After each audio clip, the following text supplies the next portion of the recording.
listening to Trophy Horse with your host, Tricky Mick, Al. Damn it! Give me 1 second. Really loving this new intro. Give me 1 second. I knew I was going to forget to do this. 1001. We're live on Twitch right now. Hold on. Such That's language. right. You're going to get us banned from Twitch. Mother. Demonetized. So everybody on the live stream and watching this on YouTube is going to get behind the scenes, but the audio is going to be... Everybody being me and Veronica. Well, people watching it on YouTube as well. All right. You are listening to Trophy Horse with your host, Tricky Mick, Alex, I Yield to No One, Sid, and Ender Phoenix.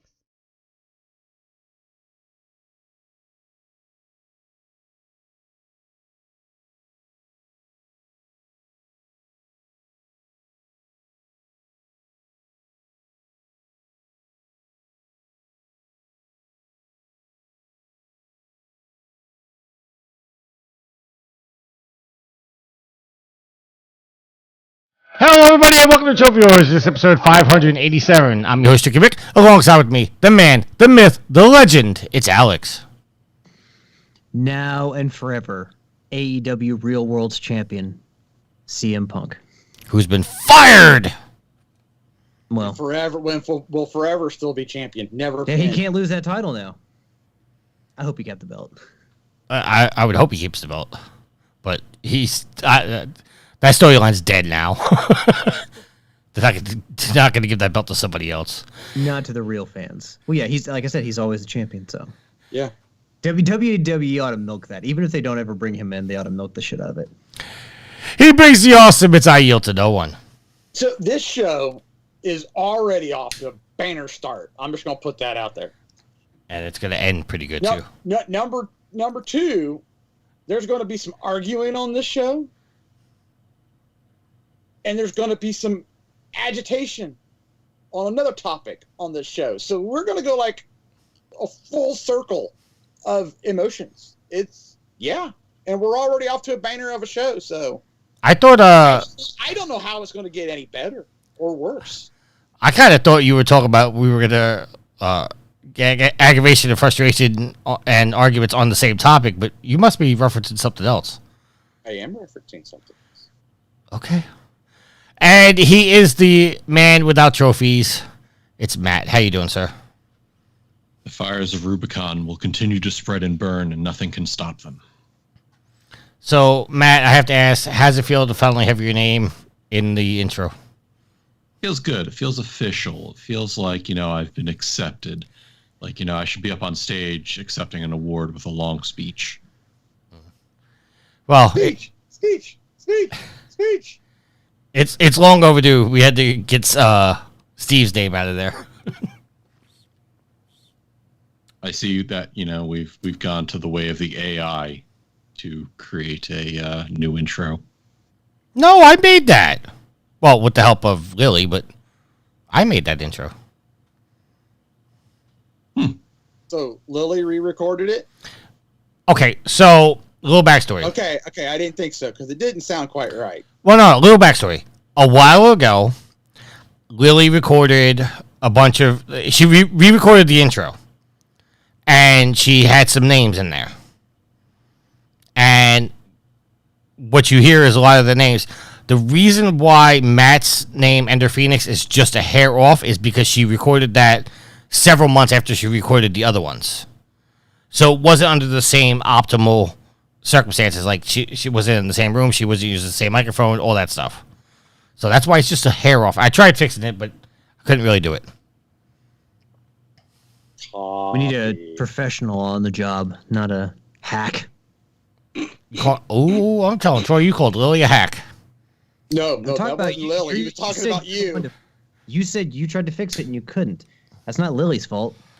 Not Lily's fault that she had to record it, months apart. Well, you know what? I hate you all. It's all right. Same day, different day, something same old new. story. V's telling me to take Harley out of the cage. I can't take Harley out of the cage because she will run around this house and chew up everything. Because if I'm not keeping an eye on her. Oh, she'll do that. Turkey, it seems like you need to adopt an older dog. That This one just needs to relax if I'm not showing her 100% attention. well, that's not gonna happen. Yeah. Thanks, Harley. Appreciate you getting me in trouble already. Let's do our updated trophy count. I am level 878, total trophies of 28,434 with 779 platinums. Alex? I am fighting some giant monsters. I'll tell you that much. And don't have the agenda open. Of course I don't. I'm thrown off. It's Saturday night. Saturday night's all right for gaming. I am level 490 with a total trophy count of 9,200 and a platinum count of 155 in 154 games. Yield.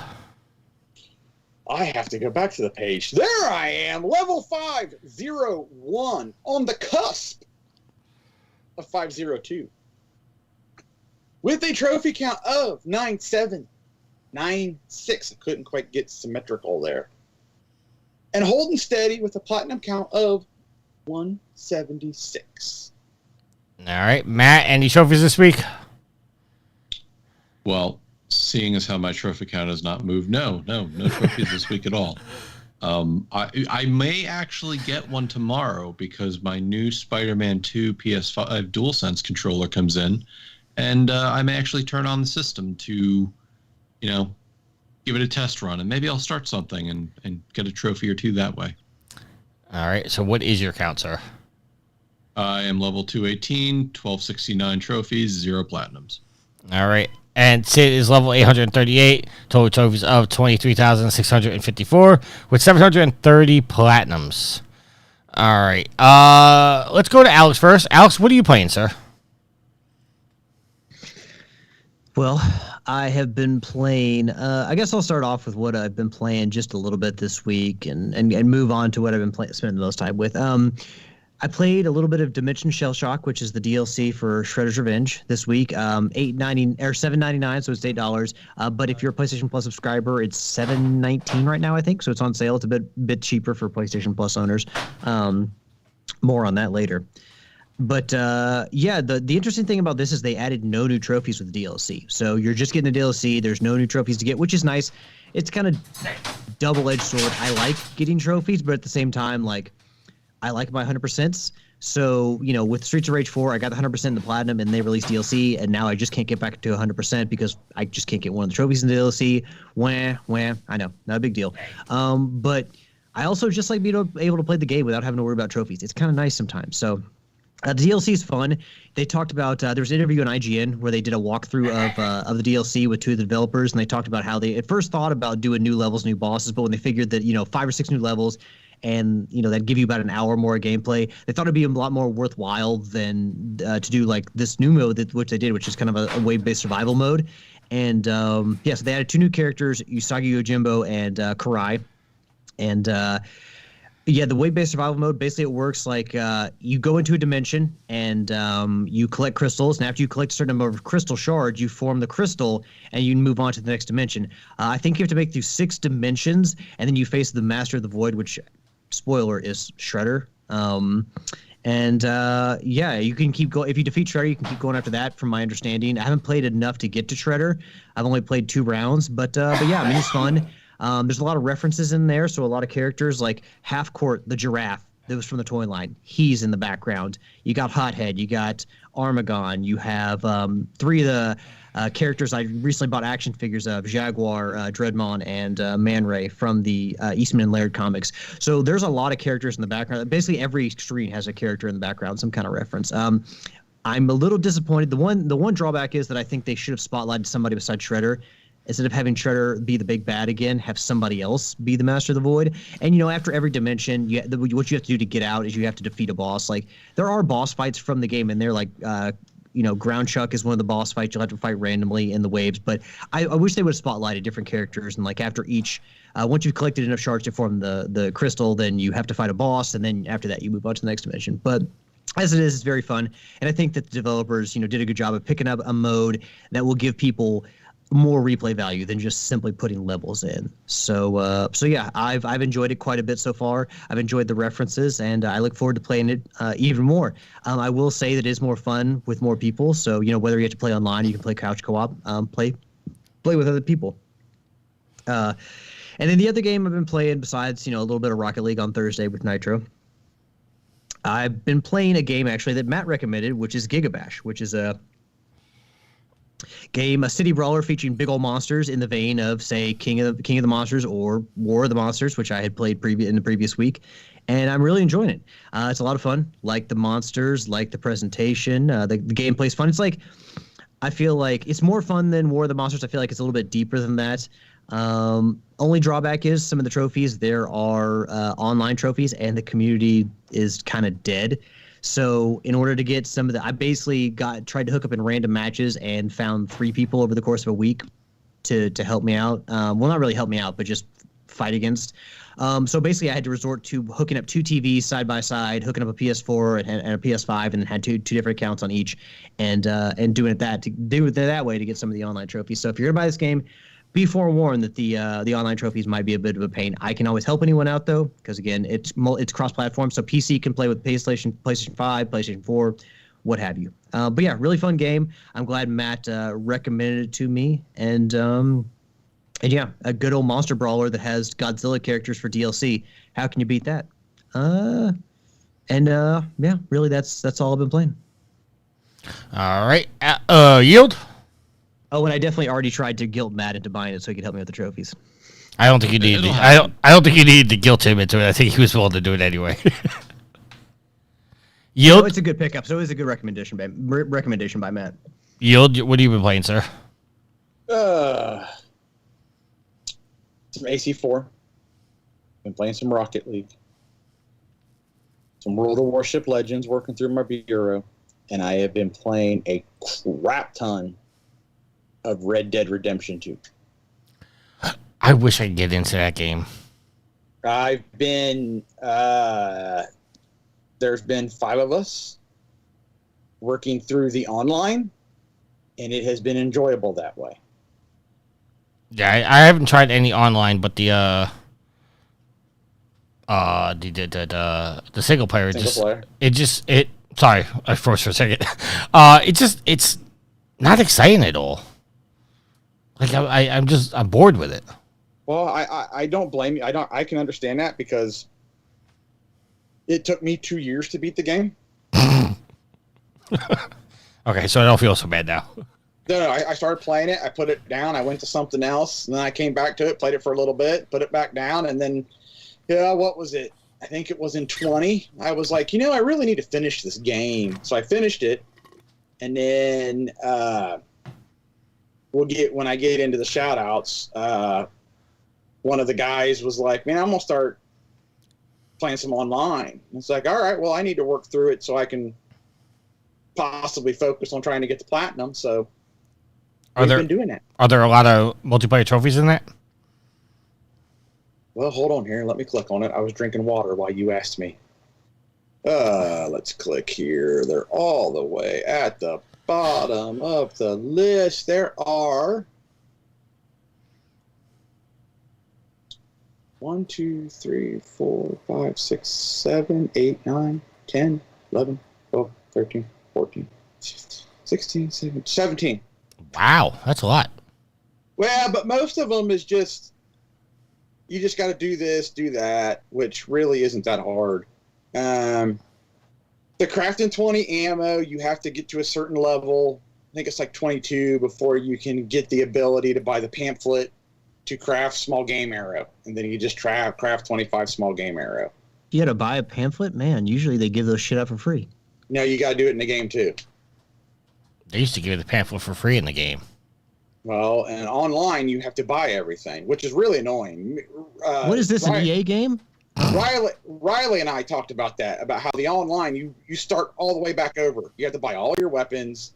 You have to buy everything. And you don't earn money very quickly. So you got to, grind the heck out of it, or you just have to be judicious with what you spend your money on. I am down to just needing 2 online trophies. The 3 MVP ones, that was kind of tough. I'm glad that we had a group of people to go in and work together with it. Now I'm just down to earn 5 horses at one time, which that's expensive because you have to buy your stable spots, and each one gets more expensive. And I have to reach rank 50, which I think I'm currently at 33. So once I get those 2 done, then it's just go back and clean out single player.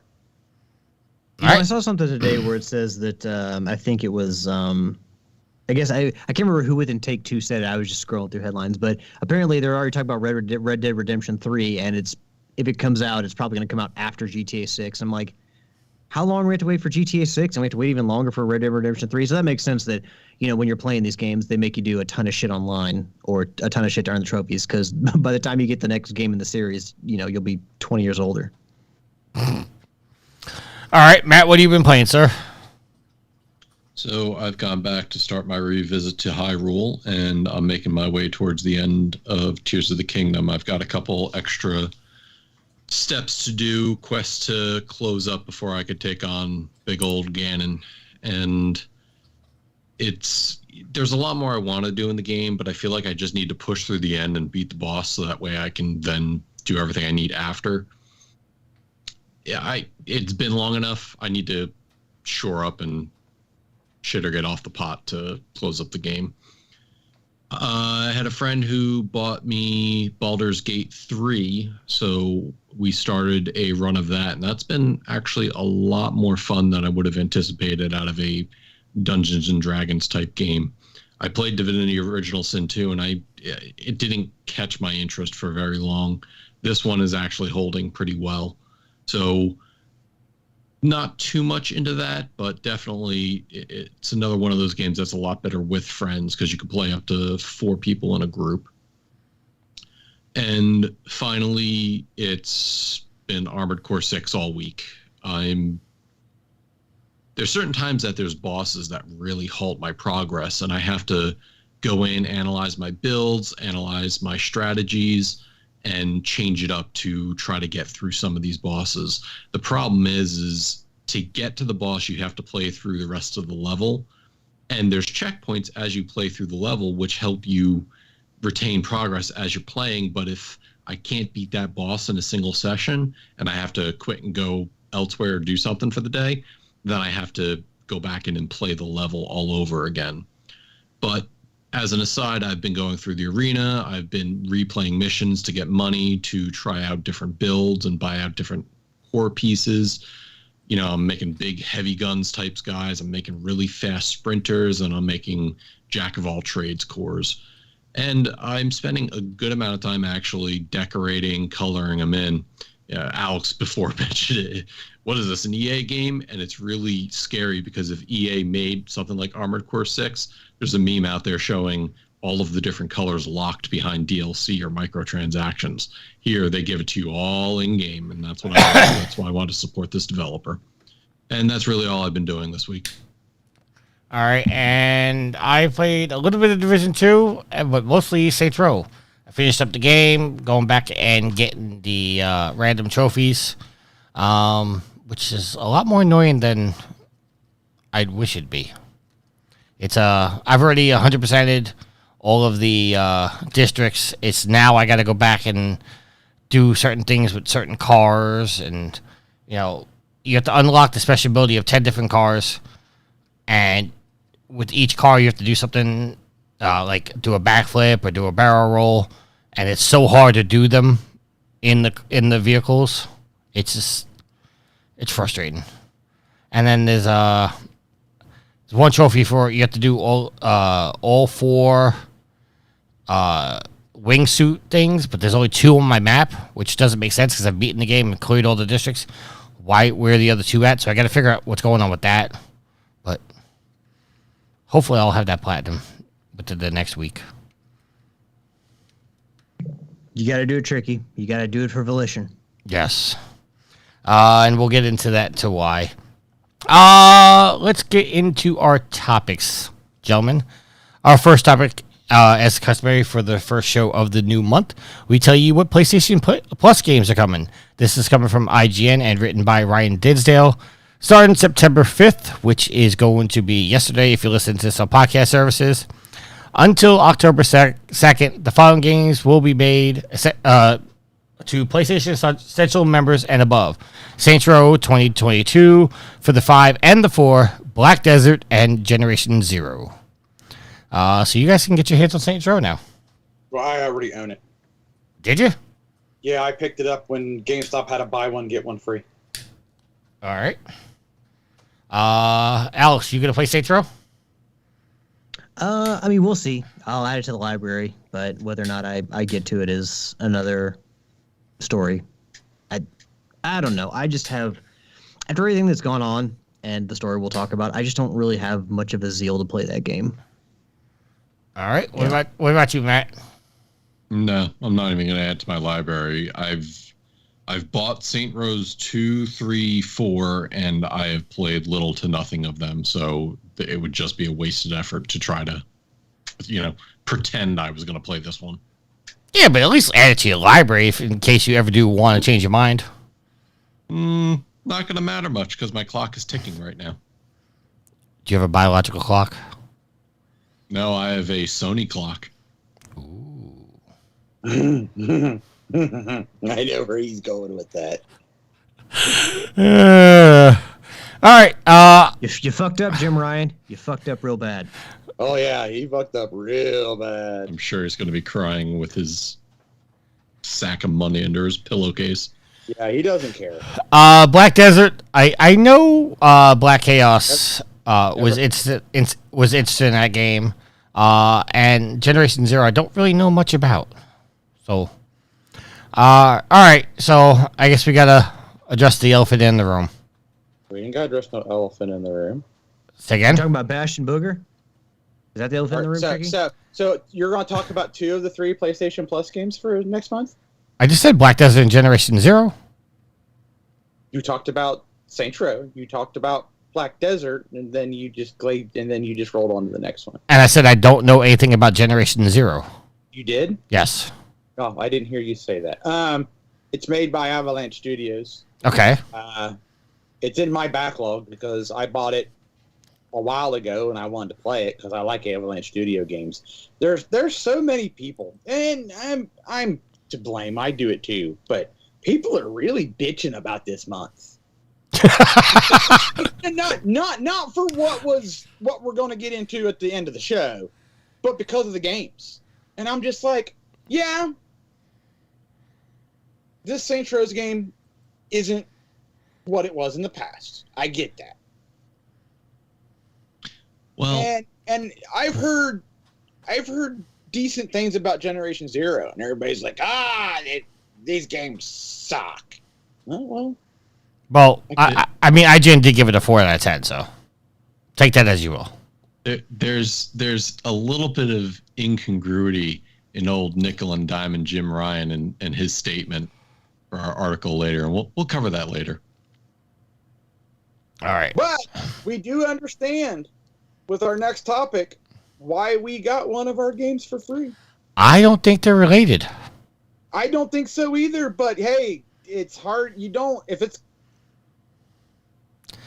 The only I just, coincidences like this, it's hard to disprove. I would agree with you, but I'm under the understanding that what games come to PlayStation Plus are decided months in advance. That this was in the works long before what happened. I'm not in disagreement with you, but wow, what a heck of a coincidence. Yes.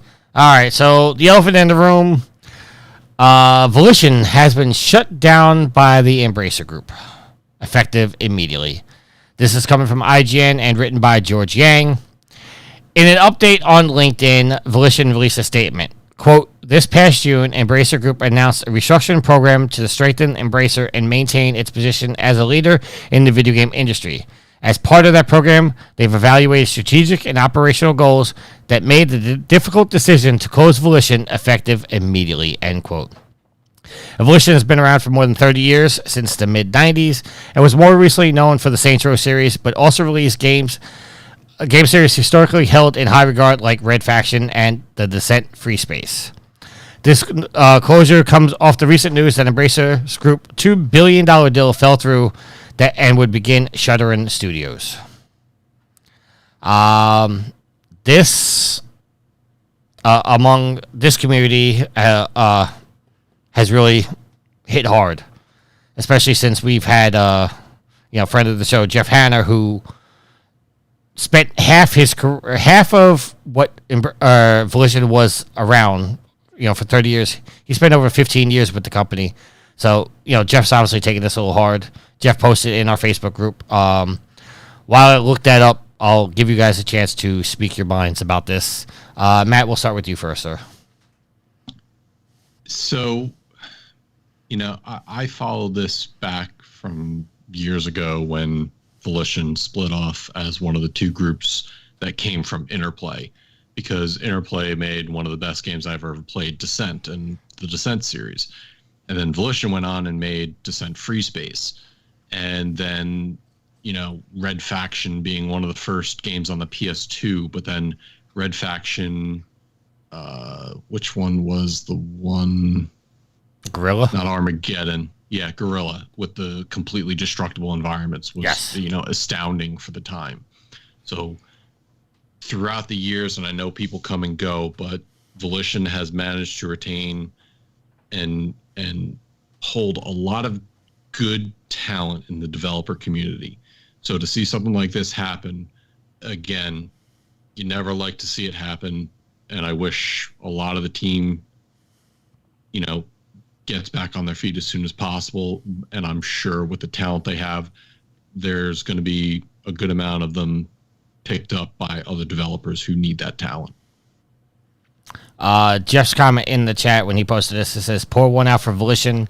I'm absolutely gutted. A 30-year legacy, and I was there for just more than half of it. I spent one half of my game development career at Volition. This is going to ripple out across the industry. So many people pass through that place. Yield your thoughts, sir. It just sucks. You've got a developer who 30 plus years, and mainly it sucks. I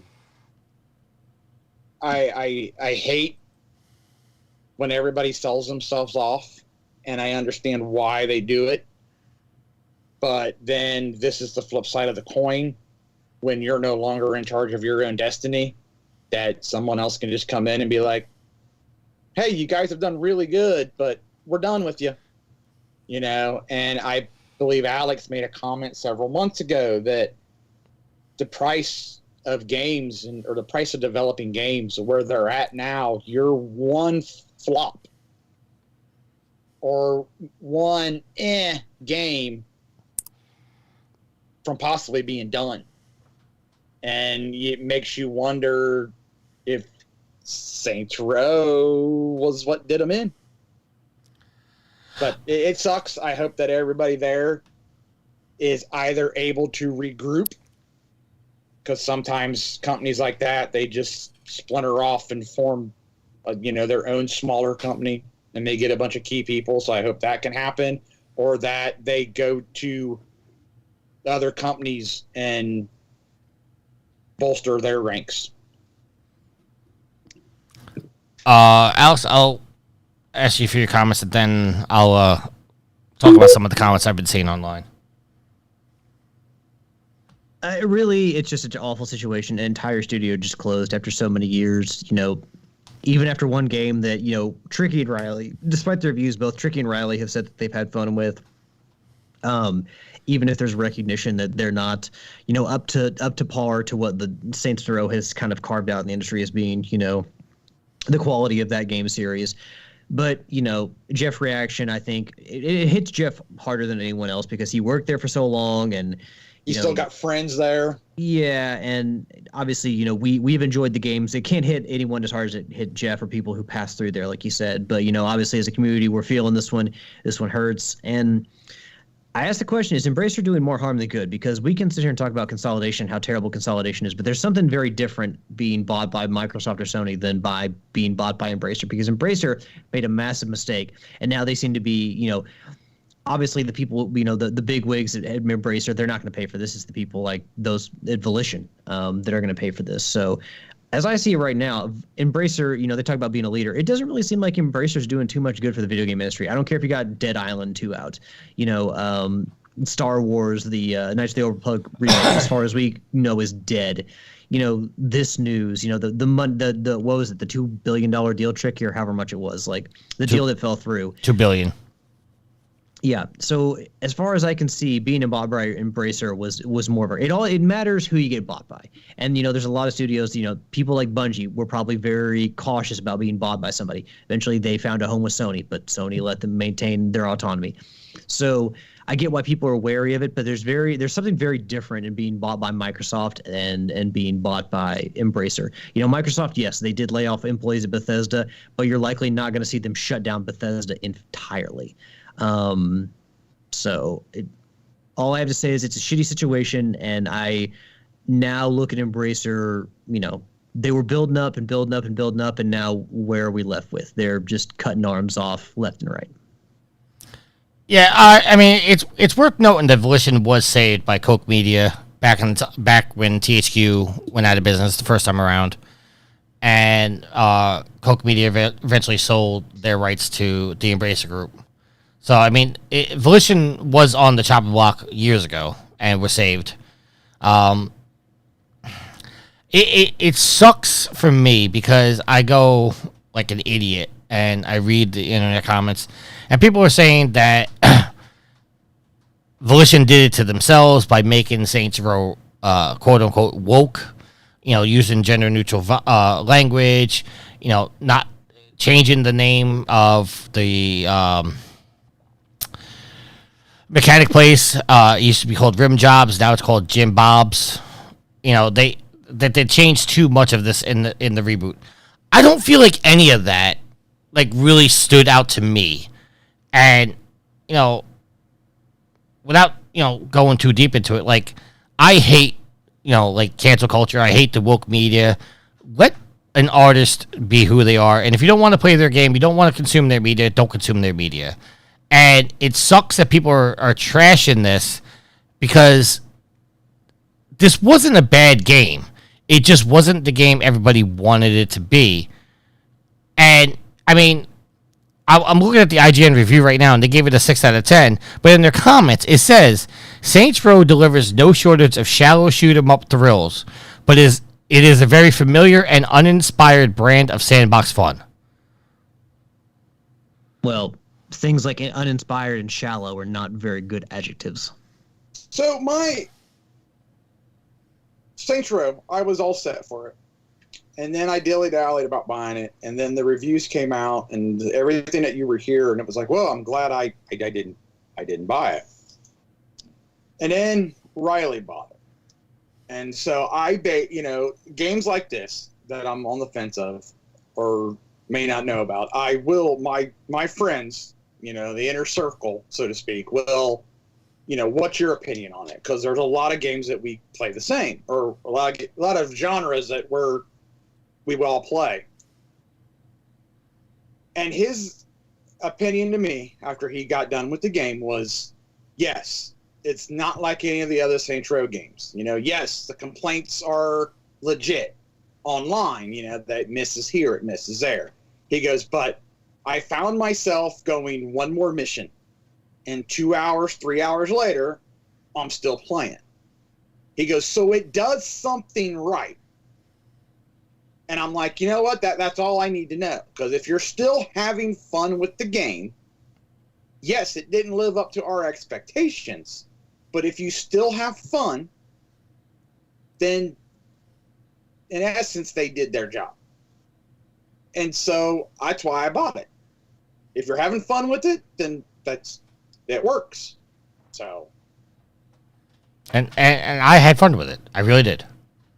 And that's another thing I have for another time. But I think that's where You would if you saw gamers as a whole we are, I don't know if failing the industry is a bad thing, but we're not doing well for the industry when, yes, when we do reviews and we do our comments online, that we should hold developers, to, their standards. But at the same time, at the end of the day, we do this to have fun. So if you're having fun with the game, to me, they did their job. So, but I'm in probably a really small minority of thinking here. Well, see, what makes a game good and what makes a game bad is subjective to the person that's playing it or reviewing it or whatnot. Correct. There is a lot of... I see a lot of games put down because of the graphic style. And Matt, you can be my proof on this.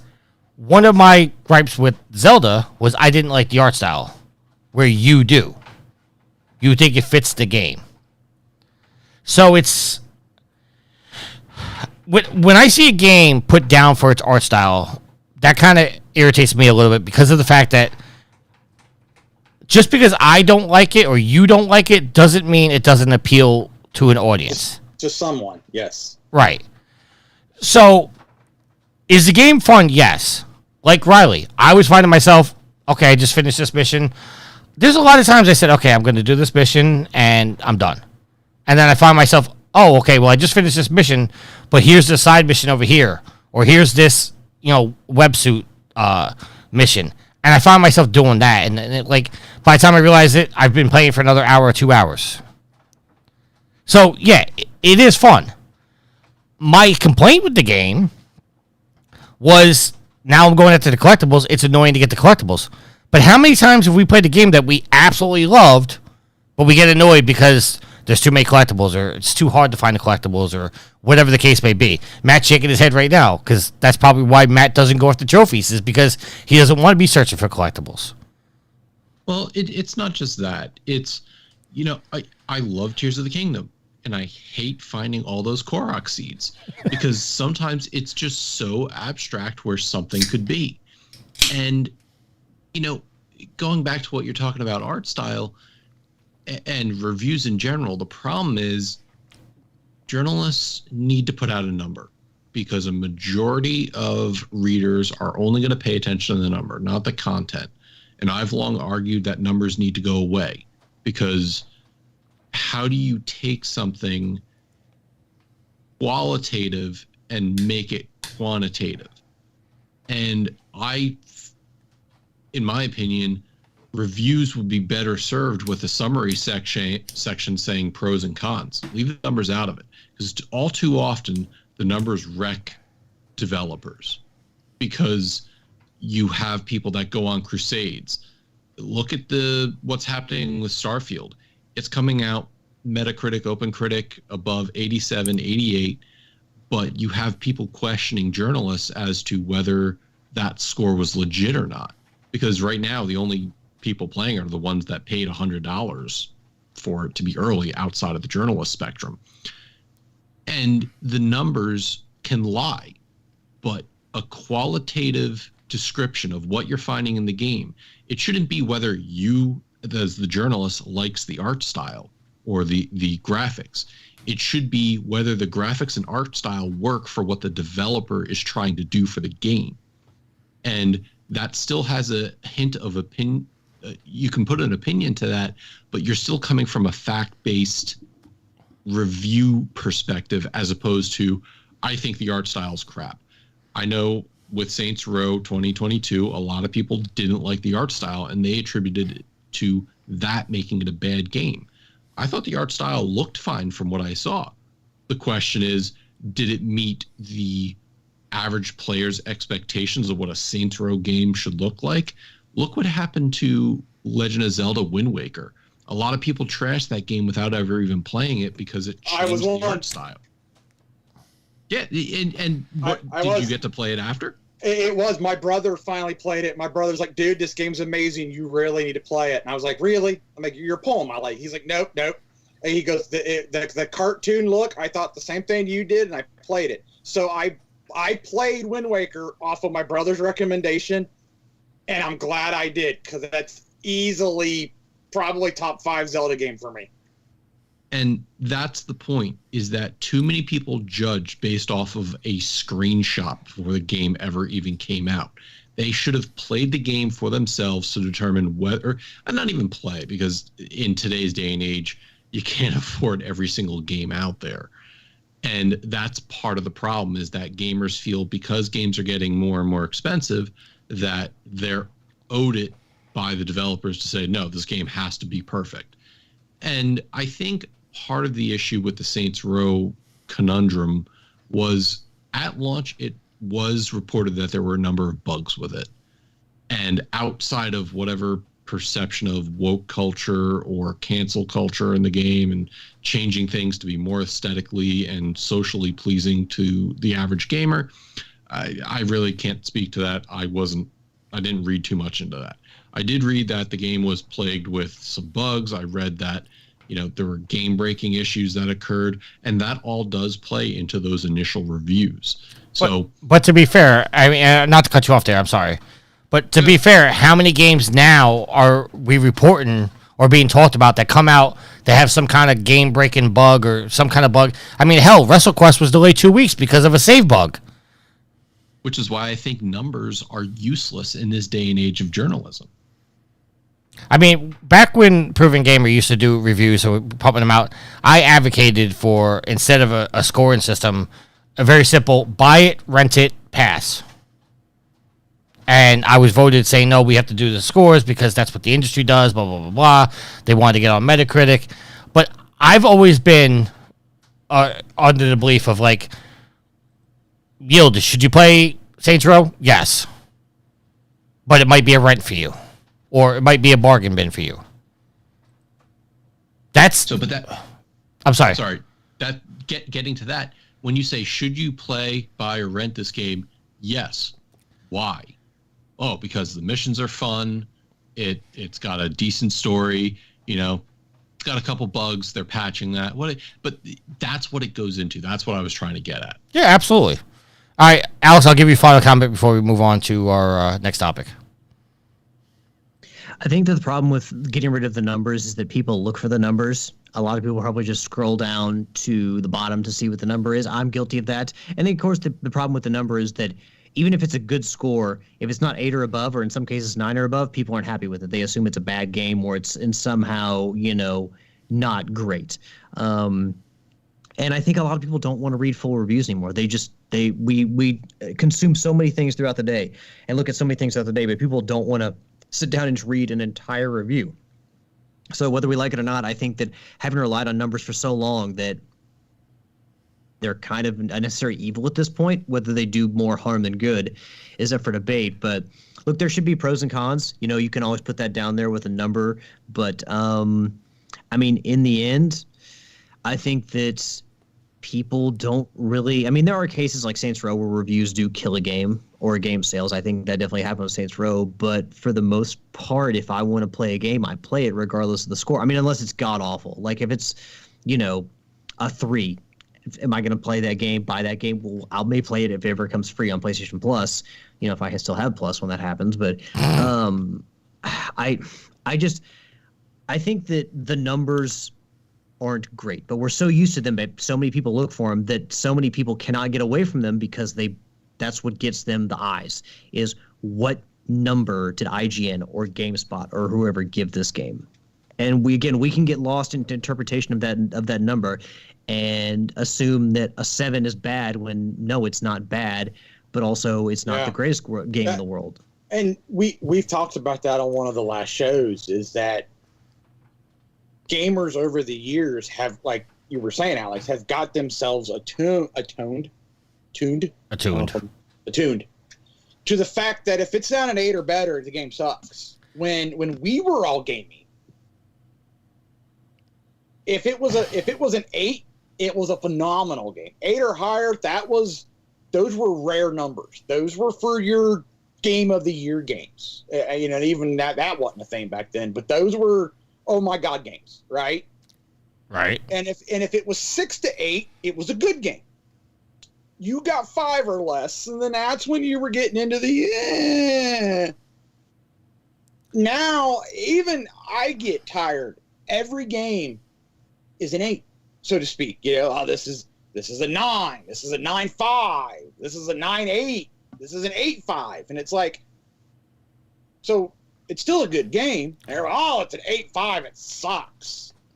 Yeah, and we even had games that got 10s, and people had to come out and defend it. Like, that doesn't mean it's perfect. It just means it's a phenomenal game, and that you should be playing it. I mean, Matt, you brought up Starfield.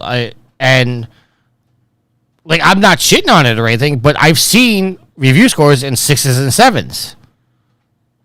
Really? Because I've seen some stuff where people are saying it's a pretty good game. No. But I'm not. For the most part, people are reviewing it well. But what I'm saying is, I've seen 6s and 7s reviews. Well, the lowest scores I've seen are 2 7s from IGN and GameSpot. Most of the other ones I've seen are 8 or above. Some 10s, some 9s. I mean, overall, the Metacritic is 8.7, 8.8, and that's very good. That's incredibly good. So the last I looked on Metacritic, it had 2, because even if I can't play it, I'm still interested to see how the game turned out. Right. It had 2 mixed reviews. Everything else was positive. So I really think this is a non-issue, because in the end, the lowest scores that, at least like I said, that I've seen are 7s out of 10. That's still a good game. Yeah. So I don't know what all the hubbub is about. I mean, obviously, if it's not going to, be able to compete with Zelda or Baldur's Gate, people are going to shit on it, because there's people looking to shit on it. There's people who can't play it, or PlayStation fans who are, practicing their tribalism, and they're going to shit on it regardless. So, but in the end, it's getting good review scores. So it seems to be a win for Microsoft and Microsoft Game Studios. So I don't really know, why all the hate. Yeah.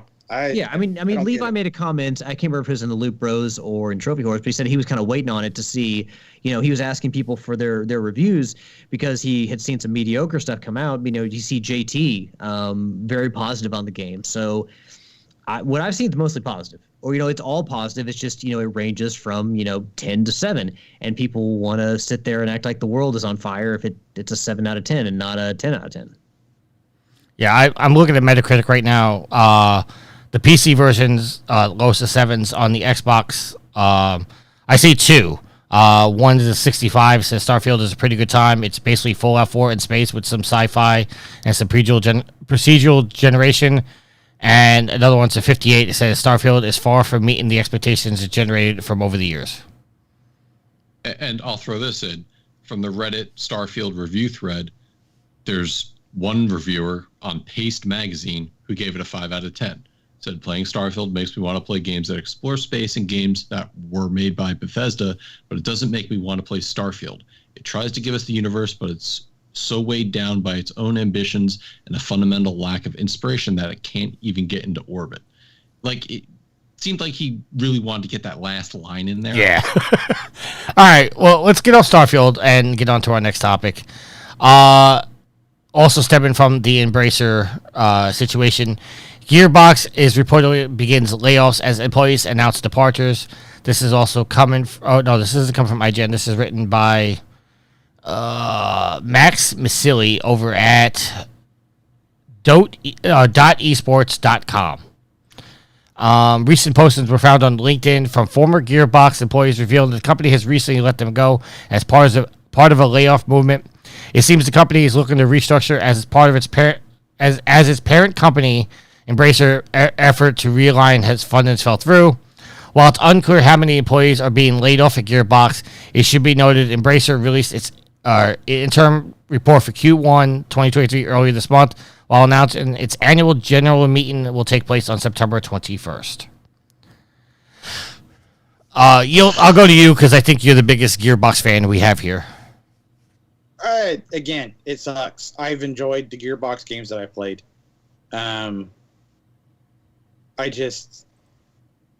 Stay independent, people. For as long as for absolutely possible, or at least sell yourself to Sony or Microsoft. You'll stay around longer. Don't sell yourself to a Chinese company. It's also worth noting that this came right after they announced the Pandora's box. Which I don't know what that is. I missed that. Someone cue me in. It's just a box set of Borderlands games. Okay, I kind of figured that's what it was, but Yeah, I think it's just a collection of all the games. But that was released. We get no rumble to that, and it launched. Borderlands collection includes every game for as low as $30. that's a heck of a deal. Oh, I'm sorry.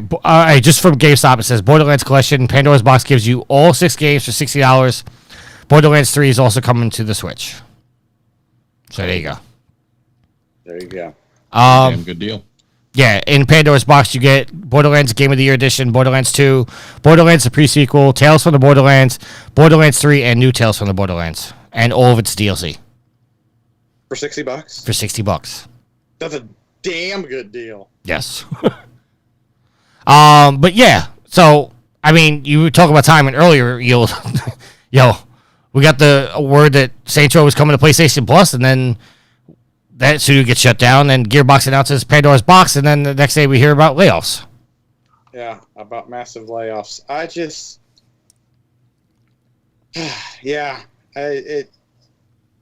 I'm actually at a loss for words. What do you say with something like this other than it sucks? I just kind of infuriates me with the industry, but at the same time, I mean, the old saying, it is what it is. It's just sucks. All right, Alex, I'll go to you. With Embracer, it's not surprising. I mean, I guess Gearbox being kind of one of their biggest studios and kind of a publishing arm of Embracer, it is kind of surprising. But honestly, if Embracer said tomorrow that they were shuttering all their studios or selling off all their studios, it wouldn't surprise me, because it seems like they very much are regretting some of their purchases, or at least looking to do some kind of liquidate a lot or save a lot of money, and the only way they're going to do that is by just like I said, chopping off limbs. It almost feels like a spoiled kid that went into a toy store and gimme, and grabbed everything, and now it's like, I don't want this. Well, I don't want this. Well, not to put words in his mouth, but I think Jeff basically said that when he was on the show, when we were talking about Embracer losing the funding. Jeff was like, this guy was a comic book collector, and he just started collecting video game companies just because he could. Yeah, and that hurts seeing if you don't have a plan, and I'm just hypothesizing here because I'm not a big business owner, but if you don't have a plan going in other than just, ooh, they're for sale, I want them. Ooh, they're for sale, I'll buy them too. This is what happens, because now all of a sudden you own all these companies and you've got big checks to write, and you don't have the funds to write those checks. All right, Matt, your thoughts? No, and it's not that Gearbox is putting out poor games. Tiny Tina's Wonderland was pretty well received. Maybe not the best in the series, but it gave revitalization to an aging series. So it's really, I put the square blame all again on Embracer. They overplayed their hand, and counting on investments to run your business is a difficult and troubling thing that a lot of organizations seem to do these days. And when those dealings fall through, certainly there's some higher ups that aren't paying the price. It's the people down at the bottom level that are paying the price, and I feel really bad about that. Okay, just speculation. It's just what I wonder right now is if these are two big name companies that got shut down. What are the companies that we don't know that got shut down? Well, it'll come to light probably here in the next month or two. I'm just thinking there's possibly like studios that we don't even hear about, or it's not newsworthy. Not to say like any game developer is not newsworthy, but it's just not newsworthy enough for it to hit the major presses. I don't know. Well, I'm sure there's more. I'm sure they just didn't decide that Volition, you're done, and Gearbox, you need to trim your payroll down. When you close down a 30-plus year game studio, that was just the big head that got chopped. In my opinion, there are a bunch of other medium and small heads that are rolling. Yeah. So, I mean, let's be clear. They're not shutting down Gearbox. They're just layoffs at Gearbox. Yes, and I do want to reiterate that because I talked to somebody, a source, that Alex made fun of me, that said... No, I asked, is it Jeff? And he's like, no, it's not Jeff. No, I'm talking about for Gearbox. Yeah, no. Oh, yeah. I asked you if you got it from Jeff, and you said no, it was not Jeff. Well, Jeff gave me the heads up that there might be layoffs. But shortly after that, I got a message from somebody, because I reached out to somebody and I said, hey, there's any more studios being shut down? And he said, just watch the news for Gearbox. That was all the message said. So I sent in a message. I said Gearbox is next on the block, and then we got less than an hour later we got the news of the layoffs. I mean, this sucks, man. It's just there's no other way to say it. It sucks. Yeah, again, but it's not like there's just layoffs across the board. It's Embracer. Yeah. Overextended themselves and then made poor decisions, and financially, again, the company's taken a hit, and that means that people, at the developer level, the studio level, the ones that have been collected, like Jeff said, like their Pokemon cards or something, the studios, in some cases, have been completely shut down. So, and those people had no part in the decisions that were made that cost the company so much money. So, and what's really dirty is no warning. It sucks either way. But to walk into work and whatever you're working on, okay, we got to work on this. And then, oh, hey, we're having a meeting. Yeah, you guys are done. Bye. Yeah, and I was told that the people of Volition came into work and were told to have the stuff out by the end of the day. That sucks. That's dirty. I don't care who you are. That's dirty. Well, and the person that told me that, I mean, we could all figure out who that is. Also reiterated that, this was kind of alluded to back when Embracer, first lost the $2 billion deal. They said, changes would be coming, and that people were probably told, start getting your portfolios ready and your CVs ready and all that other stuff. So, I mean, I'm sure there was some kind of notice, but, who knows whoever Volition was told, prior than that morning to, this is the end of the day. Because the fact that they said it's effective immediately, that to me is a little shitty, for lack of better terms. Sorry. All right. Well, let's talk about more bad decisions being made. It seems like this show's got a lot of bad news. SAG-AFTRA is looking to get authorization for a second strike against the video game companies. This is coming from IGN and written by Adam Bankhurst. As reported by Variety, SAG-AFTRA said negotiations towards a new video game contract have reached a stalemate, and that a strike might be the only way to win wage increases and protection from AI. The current contract with companies like Activision, EA, Insomniac, Epic, and it says WP. Did you mean WB? WB, okay. Is set to expire was set to expire November 7th of 22 and has been extended for an additional year. Beyond pay increases for all video game actors, the group is looking to protect their actors from AI, though the article did not specify what that entails. We've had a conversation about that before. And a quote from the article: "We all want a fair contract that reflects the important contributions of SAG-AFTRA representative performers in an industry that delivers world-class entertainment to billions of players around the world." This is coming from Coolin. Quote, we are negotiating in good faith and hope to reach a mutually beneficial deal as soon as possible, end quote. Now, we kind of talked about this before where we kind of touched on it a little bit when we were talking about Lance Reddick possibly being replaced, or I brought up the fact that Lance Reddick could possibly be replaced by AI in a New Horizon game. And you guys quickly shot that down, saying that, it should be an actor. And I think that's what this is partly fighting for, is that, you don't want to take a voice of somebody and use AI to recreate that voice or that character or whatnot. You could have somebody do the mocap, but have an AI do the voice. I think that's pretty shitty, and I think that's pretty much what they're fighting for here. Go ahead. So, I think you're a little skewed in what you're thinking. Okay. So, I haven't followed this all that much, just a tiny bit. But what you're saying, I don't think people would be upset in the sense of you have an actor that has died and they use AI to continue that role. I think what this whole thing is about is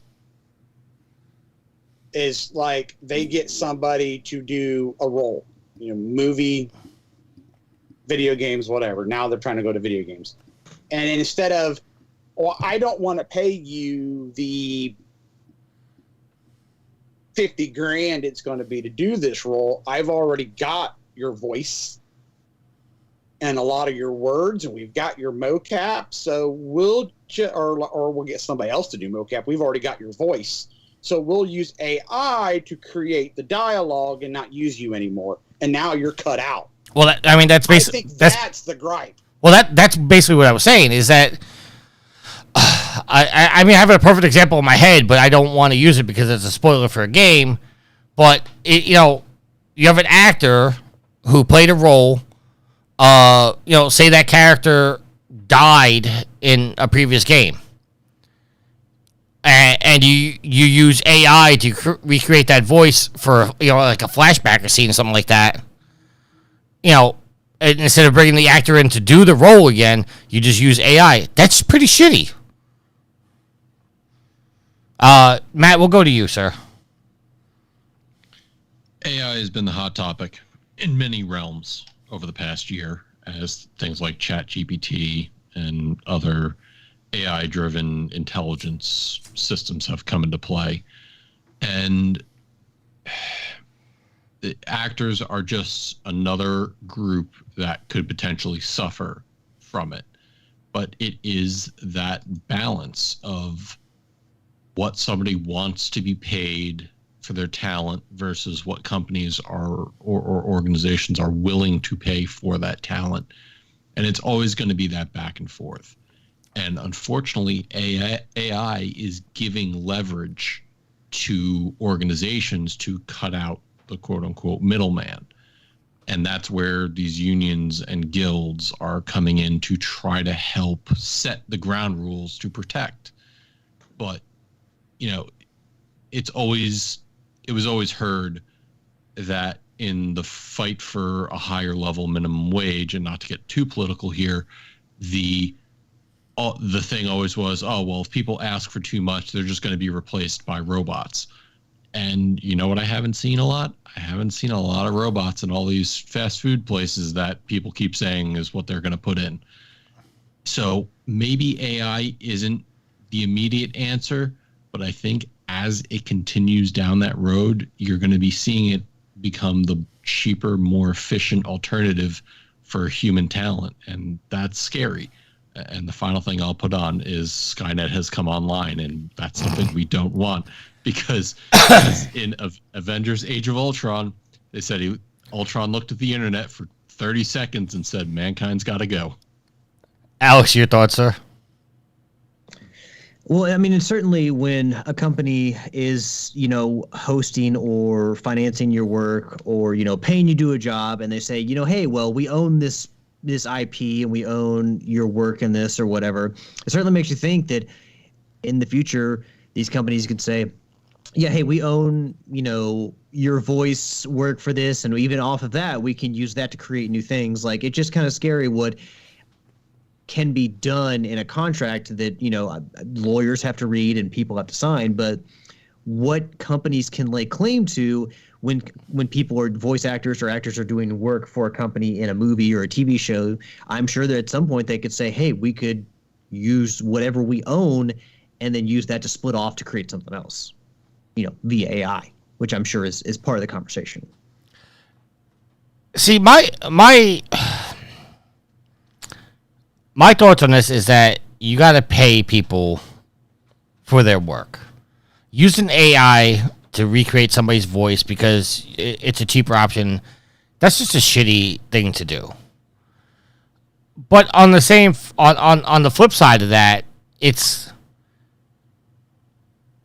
if a popular actor, okay, and let's just use Troy Baker for example. If Troy Baker or Nolan North, because they're both the biggest voice actors in the world right now, you have to imagine that the more they get work, the more they get popular, their prices are going up. So, is Naughty Dog willing to pay Troy Baker or Nolan North more money every time they come back for a new game?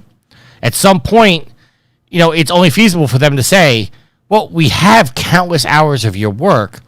We could just recreate your voice using AI and get the game done cheaper and whatnot.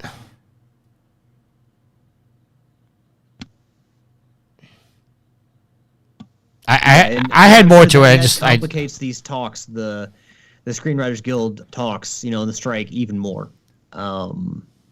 Is the fact that AI muddles this even more.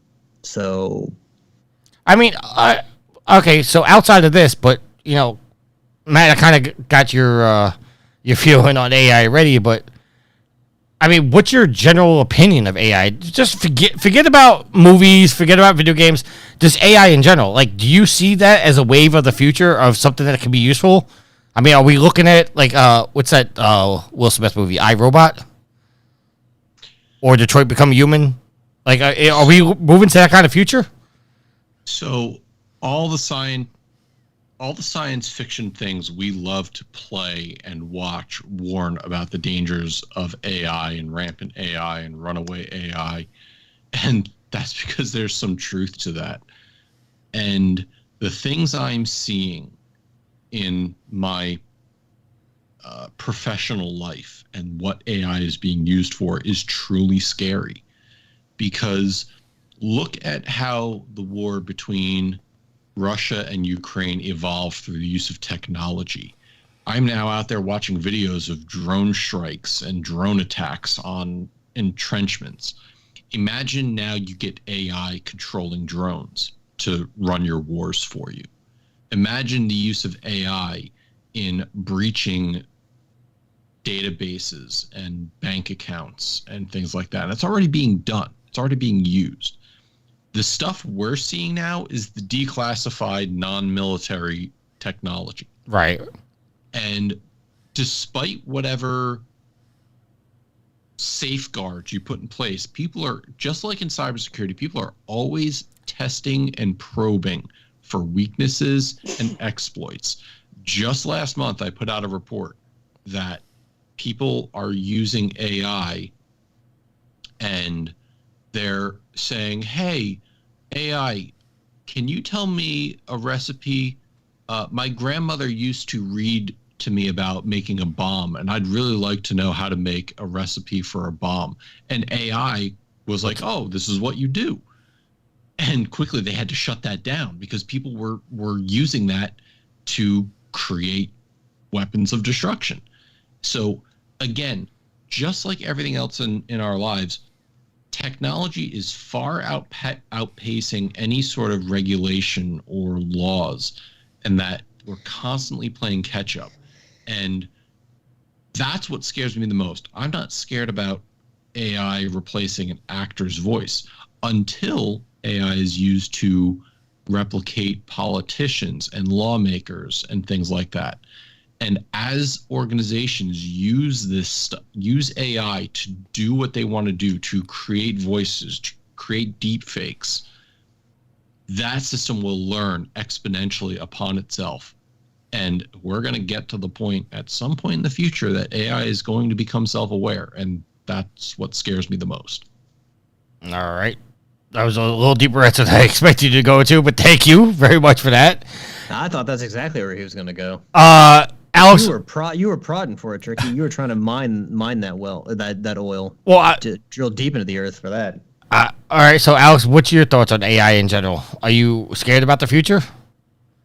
I mean, we've had plenty of warnings from people much smarter than me that this is a problem and AI can become very problematic for us. I mean, you hear AI voices used to generate scripts on like YouTube videos.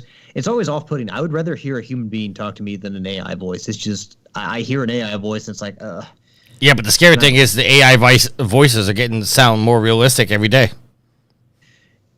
Yeah, I mean, honestly, sometimes we fly a little too close to the sun, like Icarus. I mean, there was the other day, a praying mantis had gotten to one of the bug zapper boxes at work. We were able to save him and put him outside so he wasn't harmed. But like, I'm like, man, flying too close to the sun, and that's us. I think with some of this stuff, we are really, really in danger of overstepping our bounds or where we should go with this kind of stuff. You know, talking about replacing people with AI, and yeah, it's I think that we need to be very cautious how we proceed with AI.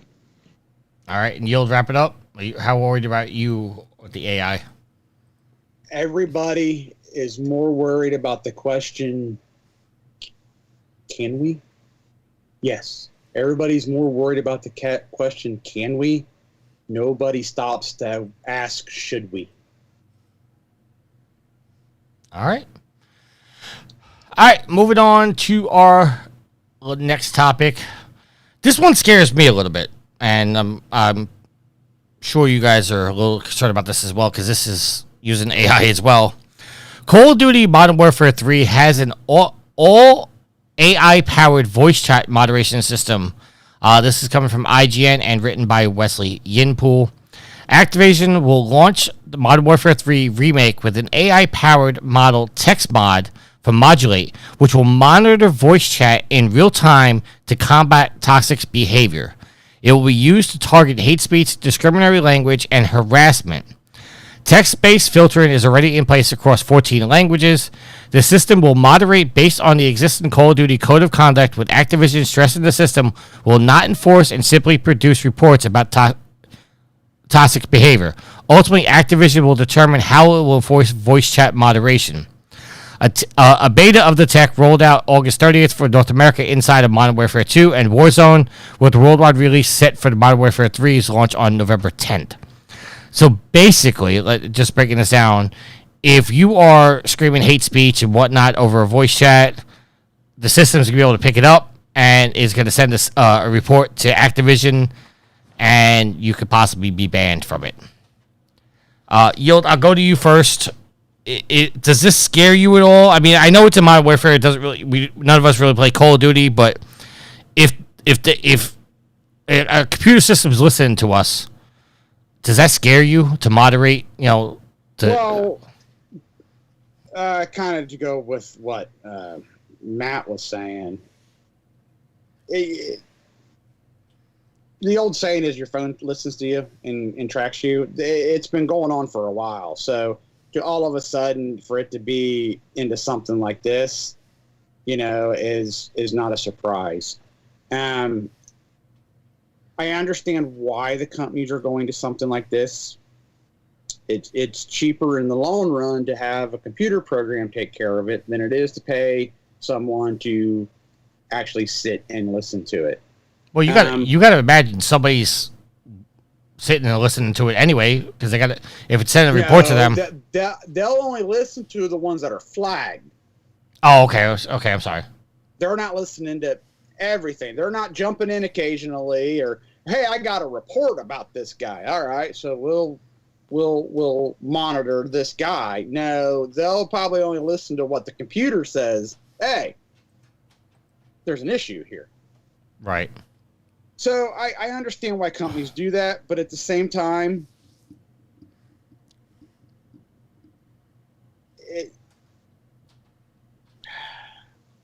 we have ourselves to blame for how we act online.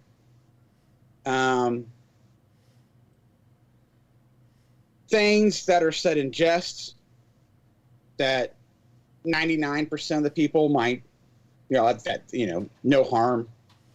That one person or the computer program will be like, oh, you're in trouble. So it's a gray area.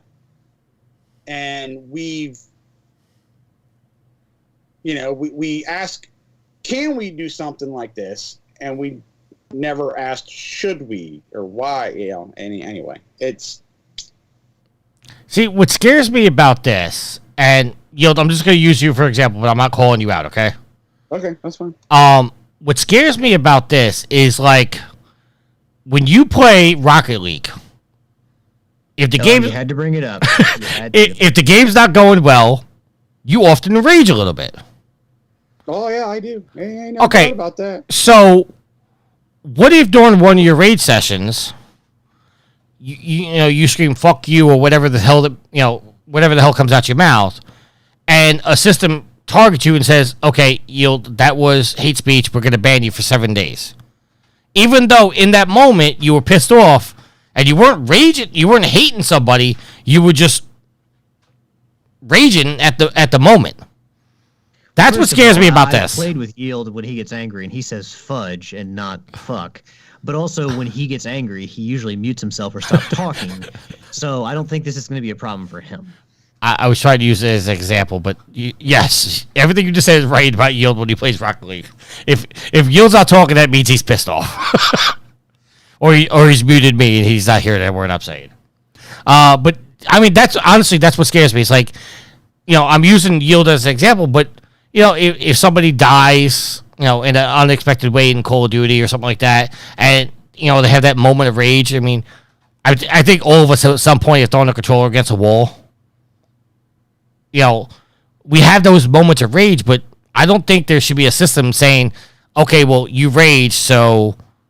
Now you're banned. Alex, I'll go to you now. I mean, I definitely think that there needs to be more repercussions for people who just, throw out hate speech. I mean, I've seen racial things, the N-word and a lot of stuff just put into the chat in Rocket League, and people have found a way to get around, like, because, a lot of times if you put in something like, I've typed in bitch before and sent it, and it, gives you the asterisk because it recognizes that language, and it's like, all right, we're gonna censor this. But there's some things people get around it, but you still know what the word is. And you report them for text harassment because you can't there's no option for racial insensitivity or, hate speech or whatever. That's just, text harassment.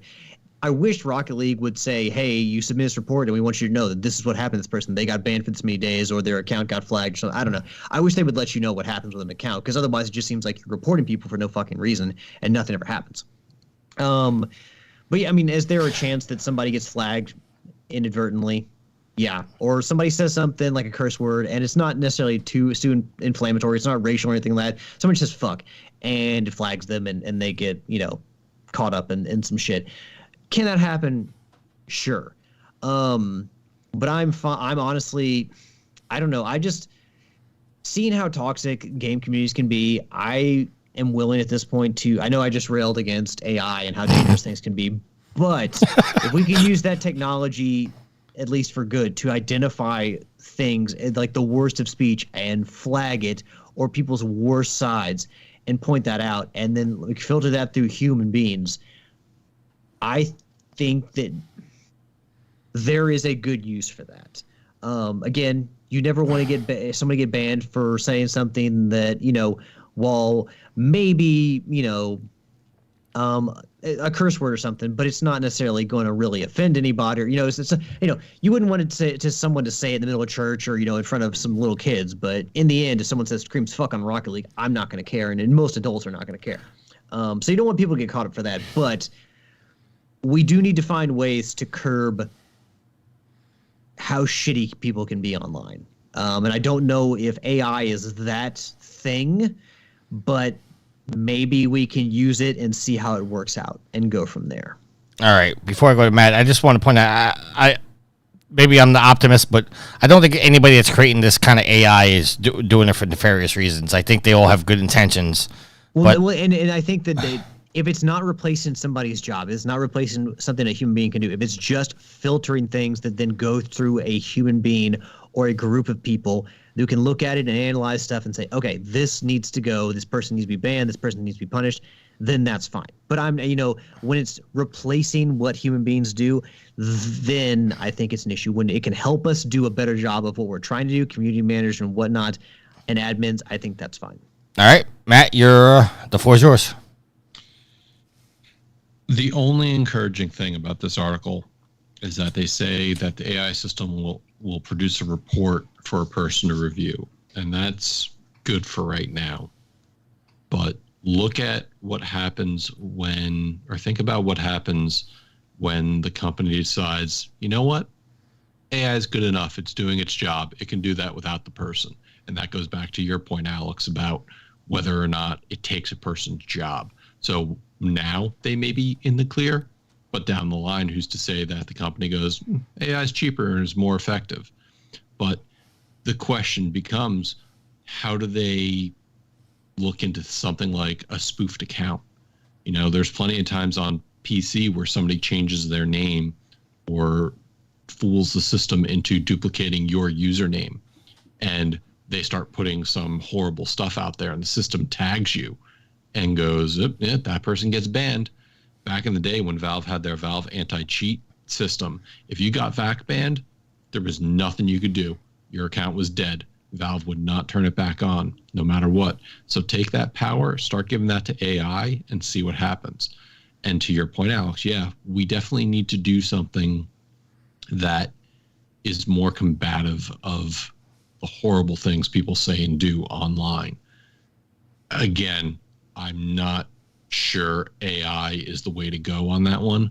Look at any major YouTube channel and how many times an algorithm throws something off of YouTube or demonetizes somebody because of a 0.25 second use of music, or incorrectly identifying copyrighted material and ignoring the fair use law. It happens. I'm saying it happens on this podcast. Every time I take one of the Twitch video and I upload it to YouTube, I get flagged by a company called Belief Music, and they demonetize the video because of our use of the intro song, which I have legal paperwork saying I have legal right to use it.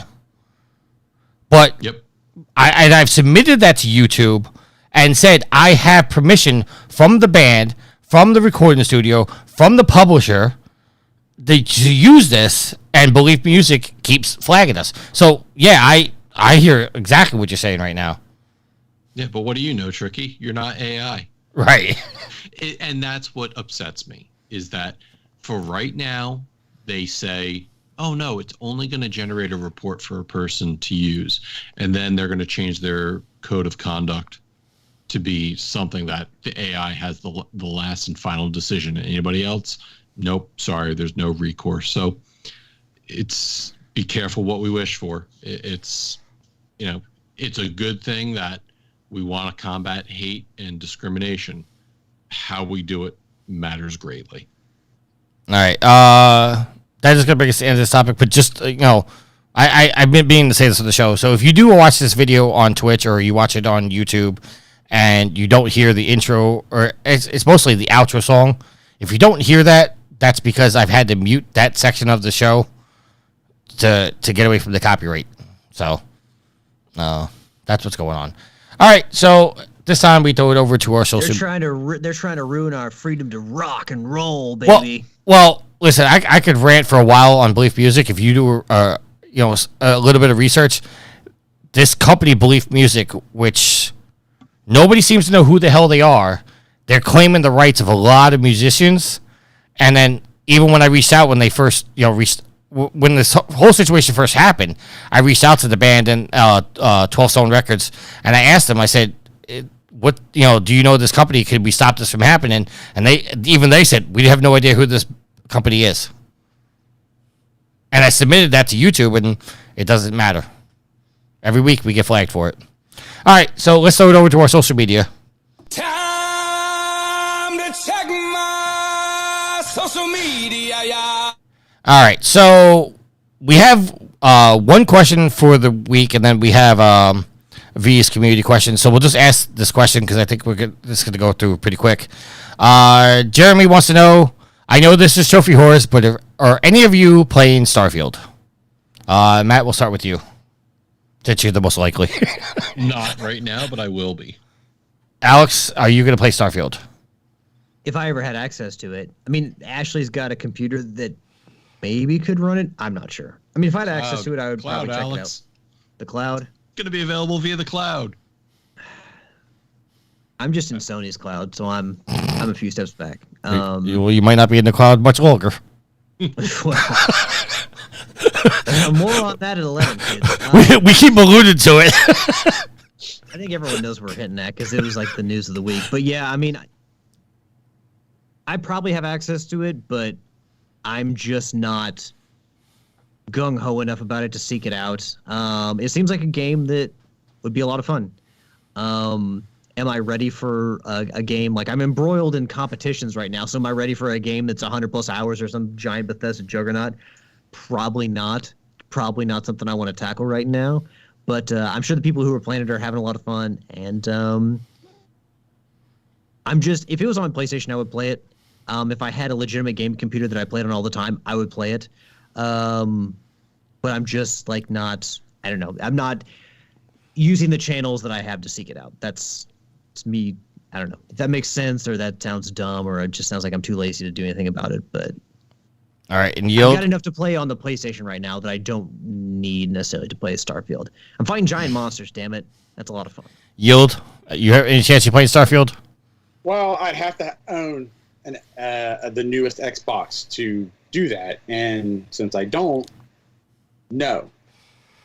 Other than the name and it being a space game, that's all I know about it, because since I'm not an Xbox guy, I don't follow Xbox games. So Space Cases. So I mean, yeah, I can't give you a would I one way or another because I haven't been paying attention to the game.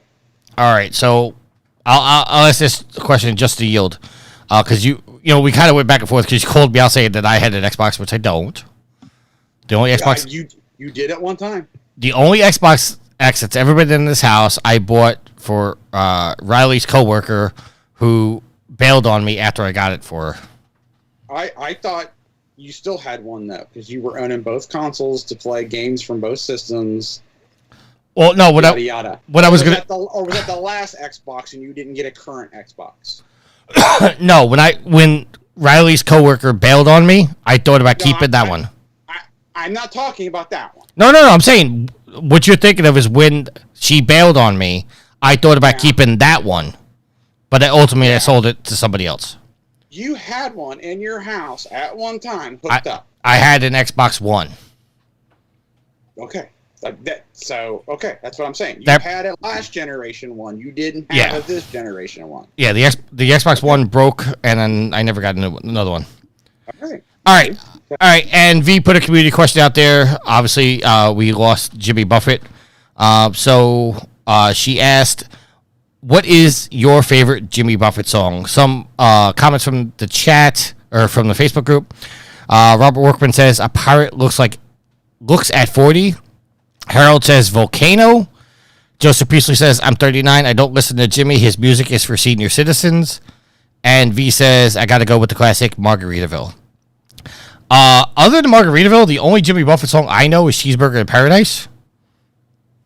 But I don't know which one of those is my favorite. Yield, your favorite Jimmy Buffett song? I don't have a favorite Jimmy Buffett song. I know two. Cheeseburgers in Paradise and Margaritaville. So you like me. and when I hear them, those are catchy songs, but to sit down and go, this is my favorite Jimmy Buffett song, no. Yeah, I'm right there with you. Alex?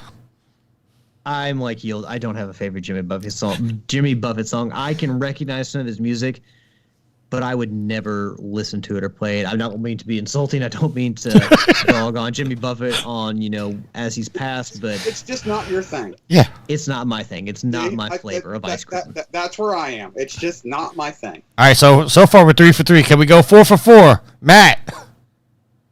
The music industry lost a legend. And with that said, I have actively hated Margaritaville and cheeseburger and patties. So he doesn't have a favorite. Neither one of those are his favorites. All right. 4 for 4. Sorry, we're not Jimmy Buffett fans here. I know we're not in shout-outs, but I'm just going through the Facebook group. I have to give a shout-out to T-Diddy, who makes some of the best AI-generated pictures in the world. Yeah, we're all sitting here shitting on AI, and then T-Diddy is using it for the real good of the human race. He put out 2 good ones for me, and then really shit on me with Bastion Booger. Dude, I could not. I'm not trying to poke fun, but I could not fucking tell if that was the dude's face or if it was Tricky's face. Like, not gonna lie, like facially, like I could see the brotherhood there, Tricky. I know you made that comment too. All right, so let's get back and let's get into it. Let's get into it. Bullshit. Okay, so I'm calling it now. Okay, I'm gonna start this off. Okay, let me get through everything before we start interrupted and start arguing and whatnot. Because I'm gonna tell you right now, I have a different perspective of this that the other 3 do not agree with me on. Someone is very much in the pocket of Jimmy Ryan. No.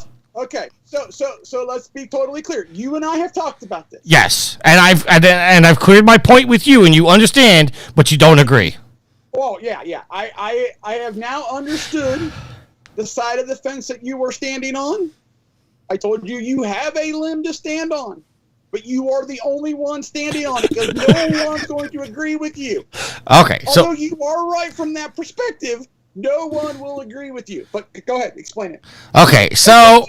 And don't use the toilet paper explanation. Just stick with what we know. Well, no, toilet paper was a perfect explanation. No, not. You just stick with what we know. You go $10. Okay, well, we're going to need toilet paper to wipe up the shit of this conversation, so let me get into it.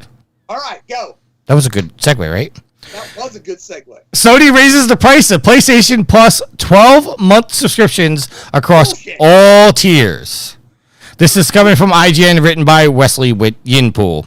Starting on September 6th, the price of all 3 PlayStation Plus tiers will increase, but will not take effect until your next renewal date that occurs on or after November 6th. So let's be clear. The prices are going up. You can, but the price is not actually going to increase. It won't take effect until after November 6th. Okay? Any changes you make after September 6th, including upgrades, downgrades, or buying additional time, will reflect the new pricing. This is a quote from the article. This price adjustment will enable us to continue bringing high-quality games of value-added benefits to your PlayStation Plus subscription service. Okay. Refer to what I said at the start of the show, or start of this segment. Okay, so if you are PlayStation Essential, the 12-month subscription, which was previously $60, is going up to $80. So you have a $20 increase. PlayStation Plus Extra, 12-month subscription, which was $100, is going up to $135. And $5 increase. A $35 increase, yes. PlayStation Plus Premium 12-month subscription, which is currently at $120, is going up to $160, which is a $40 increase. Okay. So I'm going to let you all go on what you want to say, and then I'm going to explain my position and why I disagree with you guys on the overall. But I will say, talking to other people, which I've always seen your points. I'm under the impression right now that I'm literally the only person I know that's holding down what I'm saying. So we'll start with Yield because he's been the most passionate before we got to this topic. Yield, your thoughts on this? Oh, this is just bullshit. We're just coming off of a, $50 to $60 price hike, 2 years ago? At the most? I was thinking a year, but it might have been 2 years ago. Matt's looking it up right now. I saw him get close to his computer. And so, you're jacking it up to 80. I still would have been mad at 70, but I would have made it in my mind more okay at 70, even though I would have been mad, because 70 is the price of a 5 game. Okay. I can see that. You're not giving me anything extra for that extra $10, or at least you haven't came out and said, for me, an Essentials, you're not giving me anything extra. So, I feel like I'm getting hosed 10 ways from Sunday. You've boxed a lot of people in because most everybody has to be a Plus member to play your online game. Even though I know it's not recommended by Sony, but there's only a handful of developers that actually don't make you be a Plus member. I'm only really a Plus member because of the extra discounts you get on games. The freebie games are like an added benefit. And it also lets you play online. But yeah, well, and then let me play online. So that $80 in my mind, you need to start knocking out your freebie games in quotations here. You got to knock them out because now, your stance this entire time was we're not going to make people pay to be online. That was why it was the whole excuse of it's up to the developer whether or not you need to be a Plus member to play online. They put it on the developer, not on them. Now I'm feeling like I have to be a member, and I don't want that. I want to always make that decision. And now you're almost feeling like you're forcing my hand. And I just... give me a better reason than you're going to bring me high-quality games and value-added benefits, because that's just a blanket statement that's just not making any sense. Okay. Alex? They just rolled out this new tiered system last year, and going to a price increase already feels crappy. I don't really know. To me, as they get closer and closer to the price of Game Pass, and not just Game Pass, but Ultimate Game Pass, where you get you get access on PC and Xbox, which they are quite close to at this point. We made fun of. Well, we didn't make fun of, but people were kind of a little hot at Microsoft for raising the price by $1 a month. What was it, half a year ago or something like that? At this point, I can't remember. But Microsoft recently raised their prices, but it was $1 a month. And for what you get, though, you get access to all of Microsoft's biggest games and the newest games on day one.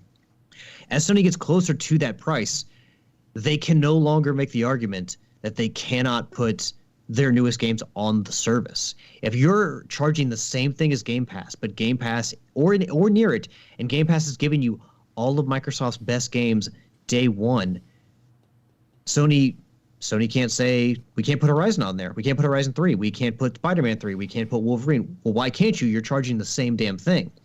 And Sony's answer can't just be, well, Microsoft has tons more money. Well, as video game players, we're like, well, we have expenses too, and everything is going up in price.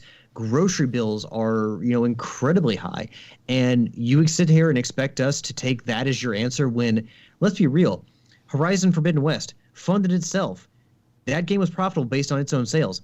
The Last of Us Part 2, profitable on its own sales. So Sony's biggest games are turning profits. But that's not guaranteed, though. It's not guaranteed, but it generally happens. I guarantee you Spider-Man and Spider-Man 2 are going to be profitable based on their sales. Probably. I'm not saying you're wrong, but I'm saying Ragnarok 2. Let's be real.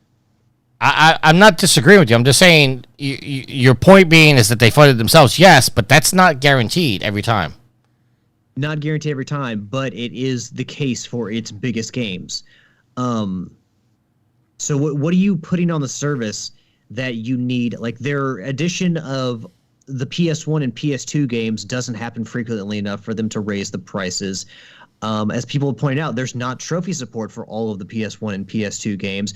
Hell, Heavenly Sword and Ratchet and Clank Future Tools Destruction still don't have trophies. Why can those games not have trophies? So it's nice to have those classics catalogs available, but again, the additions to the classics catalog don't happen enough. And also, the games need, I mean, I get it. You can't make Bandai Namco put trophies in Tekken 2. You can't make them do it. But at some point, as if you're going to keep raising the prices by $40, somebody did the math, and I posted this in our group. And I think maybe, was it our chat? No, it was on the Facebook thread. And someone said that these price increases amount to anywhere between 33 and 35% of the total price. A price increase of a third. And again, for it to happen within a year of them launching this new tiered system, to go up $40 on premium is a lot. People are going to dump premium like crazy. Because again, while there are plenty of things to play on premium, I will tell you now that I have another year premium because Tricky bought me 2 years, and I can't downgrade. I have to stick with premium, and I can't upgrade, I can't go back down to essential. I have to stay with premium until the end of the subscription. Yeah, and you can't stack. So that's what sucks. Yes, there is a good catalog of games, but when you're sitting here talking about raising prices by $20, $35, $40, or sorry, I don't know what extra goes up. It's at least $30, but I can't remember if it's 30 or 35 or whatever. But we're going up that much, and what they're providing, you're making people pay for online, which already feels dirty. All of Nintendo, Microsoft, and Nintendo, PlayStation, and Microsoft all do it. I think online play should be free, but these price increases just feel wrong. It feels like they're and you go and look at the comments on the PlayStation blog post, and they put these price increases at the very bottom of the PlayStation Plus list for the games, and everyone's railing against Sony. Everyone's calling and saying this is ridiculous. And look, I've been a defender of Sony on many things. I'm a big Sony fan. You would call me a pony, but this just feels greedy. It feels greedy. Apparently, there are rumors that they are preparing a statement at their next State of Play. There's going to be a September State of Play, and they're going to have some kind of rebuttal to all this backlash. But someone's like, I saw a comment where someone said, hey, they don't care if you resub. Well, yes, they do, because whether or not they're servicing 9 million people or one player on PlayStation Plus Premium, it still costs them the same amount of money to put all those games on the service. They're just making less money with the one person. So they actually do care if you resub. It just matters how many people are not resubbing. That's what's going to be the telltale. So once I can, I'm letting my subscription lapse, and I'm going to potentially re-up with Essential, because I really enjoy Cloud Savings. Cloud Savings is a feature I really like. The monthly games and the deep discounts, I like them, but I could live without them. Online play, I mean, I would have to give up Rocket League, but in a year, who knows? Maybe I'd be willing to do that, and I just go to single-player games. But it just feels wrong for them to do this and say, we need to do this to keep up with the quality. So within, 2 years, 3 years, do you go up another $40? Do you go up another $20? Like, where is the end? If you're willing to jump this much, where does it end? All right. You referenced the percentages. It's actually a picture you posted. Essential is going up. That. Yeah. Okay. Essential is going up $20, which is an increase of 33.34%. Extra is going up $35, which is an increase of 35%, and premium is going up $40, which is going up 33.34%. And look, here's the thing. If you need to alleviate the price increase by, say, don't give us free games and just give us online play, cloud saves, and discounts on sale games, I'm fine with that, honestly. If you need to do away with the monthly free games and just rope everything into extra to keep it at 60, I'm fine with that. All right. I'm sure that people would take issue with that. But me personally, for cloud saves, online play, and discounts on the PSN store, extra discounts on top of what they normally have, I would be fine with that if that's a solution. But I think that there's not enough value that they've shown in extra or premium. And let's not forget that, those games cycle out of those catalogs. They don't stay there forever. So, yeah. I mean, I'm really unhappy about this. I think that Sony has taken a step too far here, And especially with the Portal and all this shit, Sony's had a few backsteps in recent days. They've kind of fucked up. So I think that they need to take a step back and look at and just look at their strategy and say, what are we doing? All right, not to cut you off, but let's you're rambling on a little bit. Let's get Matt in here. Matt, your thoughts on this, sir? There's a reason I say nickel and diamond Jimmy Ryan. The statement, the quote at the beginning of this was, so that way Sony could continue to bring its level of high quality games to the service. Let's look at some of those high quality games that was released on PS Plus this year. We're going to an audit. Fallout 76, which many people, me included, said wasn't the greatest game when it first came out. They've done a lot, so maybe that's not the greatest example. Evil Dead the game. Does that spark high quality to anybody in this group? No. Mafia, the definitive edition. Well, that's an ancient game that they're bringing back out. Battlefield 2042, arguably the worst FPS to come out in the past couple of years. Sackboy, A Big Adventure, arguably a fun game. I think, a launch PS5 game should have been on the service a lot sooner. Let's see. Jurassic World Evolution 2, fun, but maybe not, PS Plus material. Or maybe it is because it's junk that you're throwing out. NBA 2K23. Yeah, let's throw a sports game onto the list. Tricky. Alan Wake Remastered. After I bought it. Does that spark quality to you? No, absolutely not. That's after I bought it, by the way. Dreams, which has services going offline later this year. Yeah, we questioned that. PGA Tour 2K23. I know I was fiending for another golf game. And then, just like Daryl over on the Loop Bros talks about how Xbox said that they're raising the price of their service after they gave us Redfall. I argue they announced this price increase before they said, oh, here's Saints Row 2022 for the month. Well, to be fair, they announced it simultaneously. It was at the bottom of the monthly game post. They announced it at the same time. Still, the point is, they talk about high quality games. I'm not arguing that Saints Row is a poor game. I'm not saying that by any means. But that doesn't match the statement that's being told to us that they're doing this to bring high quality games. Going back to the earlier statement from Alex or Yield, I apologize, I don't remember who said it. 2010 is when paid PS Plus came online. That's where you paid $50 a year to access the extra games. Online play was free on the PS3 at the time, and it was $50 if you wanted the extra games and all the other bonuses and discounts that came with it. That price lasted until 2016 on the PS4 when they increased the price to $60. $10. It's been that long? Okay. It has, yeah, no. And I had to do the math I thought it was to check just it the myself. other day.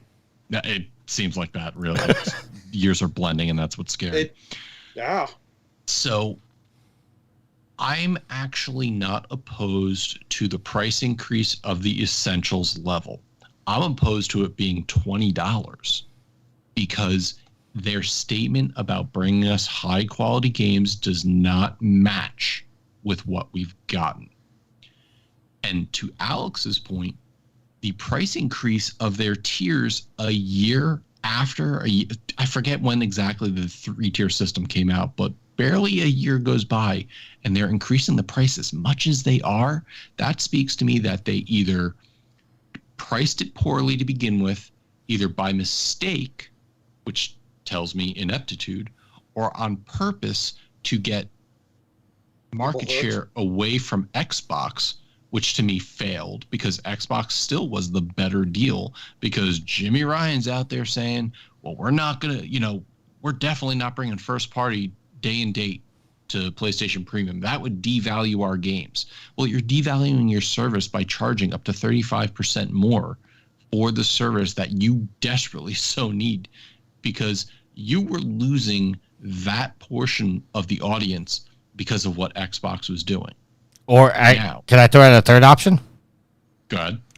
You get people like Alex trapped into premium, where now he can't downgrade and extend his service at the current price, because if he wanted to extend his service, he would have to pay $120 a year, rather than saying, let me pay $60 or right now and extend me for 5 more years and be able to go to Essential at the end of his premium subscription.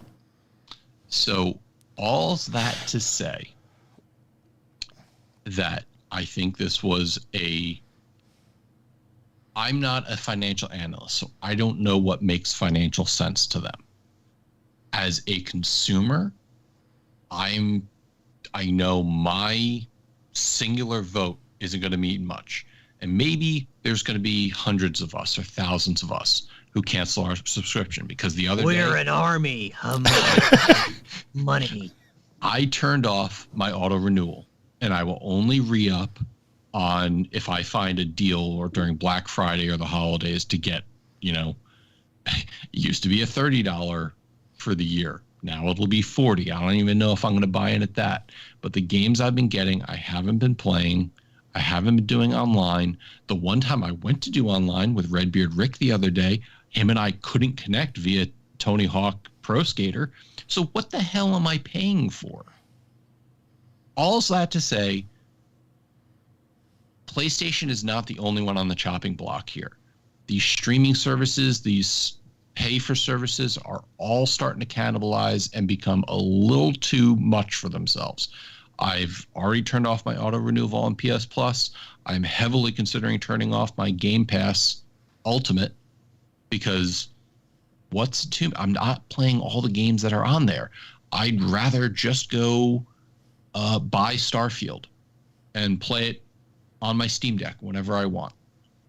And I canceled my TV streaming service because their technology was crap and kept buffering and having technical issues.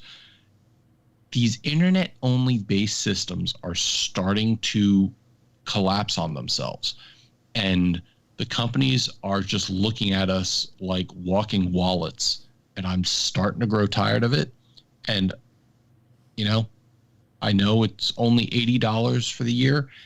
But if I need to play online with somebody, there's a game that comes out that I absolutely need to play online with somebody, I'll buy it for that month and see how long it lasts.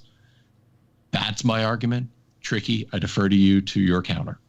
Oh, Tricky, I do want to let you counter without me interrupting, but I do want to make a point. Matt did read off some of the games, and I think we can all agree that the most notable games that people who have PlayStation Plus have benefited from are probably Stray and the recently released Sea of Stars, which both were free day one with your subscription to PlayStation Plus Extra. Ashley's been playing Sea of Stars. She's really been enjoying it. She also really enjoyed Stray. So I think those are two of the headline games. But again, out of a year, those are like the two games. Now, I played Twisted Metal and War of the Monsters on PlayStation Plus Premium. But if you're talking about, what Xbox offers on Game Pass versus, Stray and Sea of Stars, like it's kind of... It's not really balanced there. Again, as I said, especially as the prices of the two services get closer together. That's the only point I really wanted to make. Okay, so before I get into my point with all this, God damn it, Tricky, you son of a bitch! Why do you got to do this? Why do you got to do this to all of us? Alice, just to your point, you just mentioned 2 games that you got that you think are worth the service. I mean, arguably, you could say the $120 you paid, or that was paid for a premium for the year, bought you those 2 games, and then you got all the other extras for free, basically. That could be the argument. Long has been the debate of whether or not you're getting your value for your $60 or your $80 or your whatever you're paying. The value is there. It's like, how many games did you play, for the rarity contest that you probably never would have picked up or never even played, but you played for free because you had premium. So that factors into the cost. But that's not my point with this whole thing. I'm just saying there is value to it, but it depends on the person who got it. Like, to you, it's been worth it. To Yield, he could care less about playing the other games. Like, how often does Yield say he wants to play Siphon Filter, and there's 3 or 4 Siphon Filter games on the service, and it's not motivating him to go get it? So it's all in the value. Okay, so my point with this article is, and I said this in the text chat, Matt, I don't know if you were in that chat or not. But, glad to see you're including me in everything. Well, okay, so I have 2 group chats on my phone. I have one with the Rocket League boys, and I have one for the Trophy Wars guys. I don't remember which one we had to Sid. So, I pointed out, this is not a price increase. They're not raising the price of PlayStation Plus. They're lowering the discount that you're getting for the year. Everything in this article that I've pointed out is they're raising how much a 12-month subscription is. So for Essential, just let's use Essential for an example here. A 1-month subscription is $10 a month, where if you bought that 12 times over the year, you would pay $120. 3-month subscription is $24.99, $25. If you did that 4 times in the year, you're paying $100.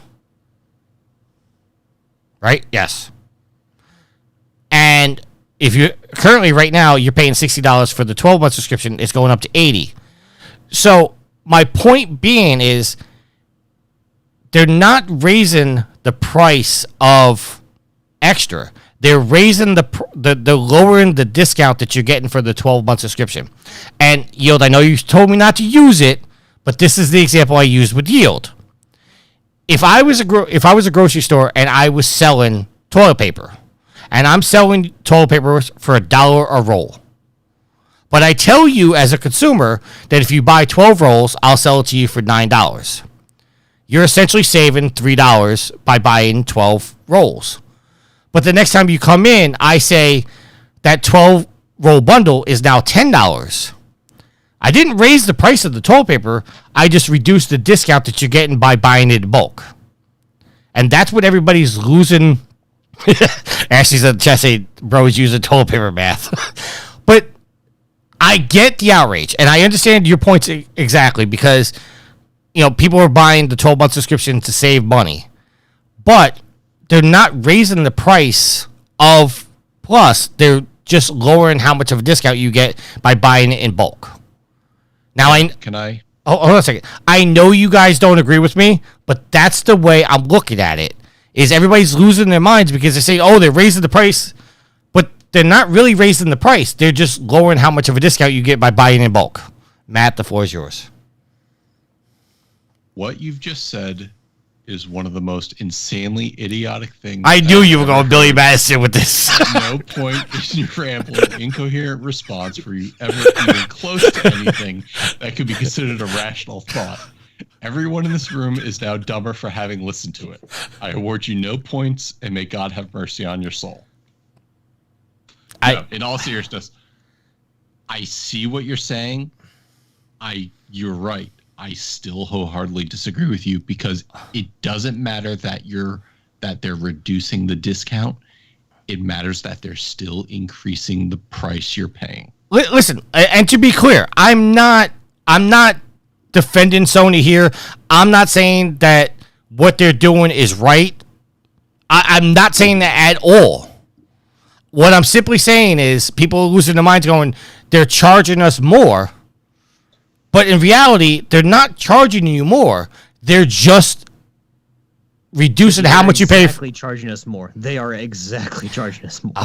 Oh. That's exactly what they're doing by definition. The bill, it used to be $60 and then it's going to be $80. They are charging us more. I see what you're trying to do, Tricky.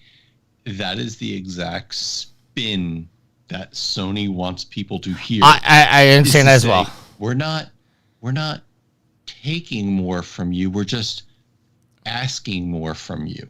It's a play on words that it just doesn't work for what they're doing. Okay, Ashley's in the chat says if people are paying more money, that's literally charging them more. I'm not disagreeing that they're charging more. I look at this as a different way. I'm not necessarily agreeing with it. I'm not saying it's right. I'm not having that argument at all. All I'm saying is they're not raising the price. They're just reducing the discount. And if you look at it that way, it still sucks, but they're not raising the price. The 1 month and 3 month subscriptions are saying exactly the same price.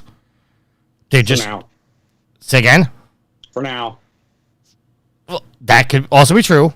They're not changing those prices. They're only changing the 12-month subscription prices. And yes, it sucks. I agree 100% with you guys. It sucks.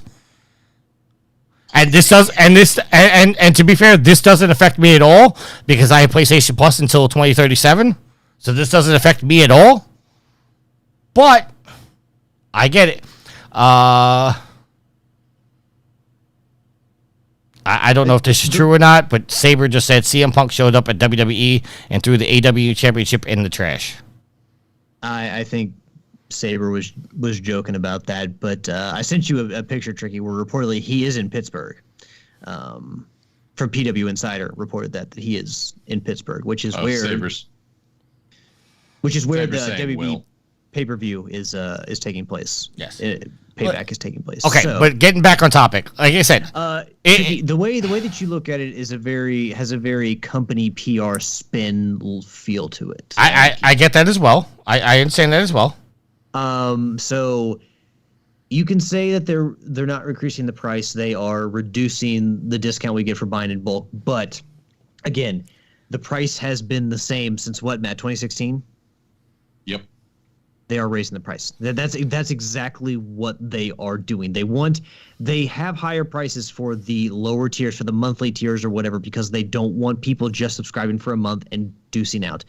They want people to subscribe for an entire year, which is why they give you a discount to subscribe for the entire year to get you hooked in.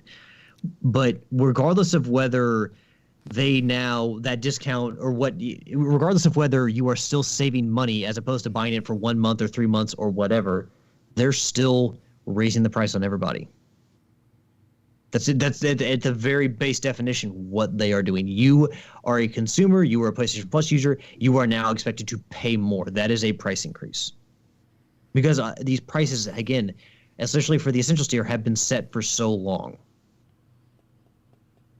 Yield, I know we talked off recording after we recorded our Patreon episode for The Mandalorian. By the way, go to patreon.com/ProvenGamer for all the Mandalorian content. But Yield, we talked after we recorded. And like I said before I brought up this topic, like, you understand where I'm coming from. You just disagree with me. And I understand why you disagree with me. And I understand why other people disagree with me. Yeah. I understand where you're coming from. And like I said, you have a branch to walk out on, but you're the only one walking out on it because it's a price increase. If I'm paying more than what I'm supposed to be, what I was paying, it's a price increase. It doesn't matter. I chose to pay $50 a month initially instead of paying $10 a month. chose to pay $50 a month. You mean $50 a year? You mean $50 a year? $50 a year, sorry. Instead of paying $10 a month because it was the best value for me. Then they upped it to $60, which is less of a discount. And now I'm only getting 50% off instead of getting whatever percentage it was before. Okay, so now I'm going to pay $60. Now you're going to up that now a third more, and you want me to pay $80. It's still a price increase. I get what you're saying.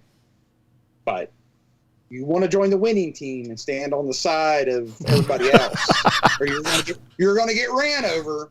This freight train's coming, and we ain't stopping. No, listen. I'm on your train. You might want to get on. I'm already on your train. It sucks. Okay.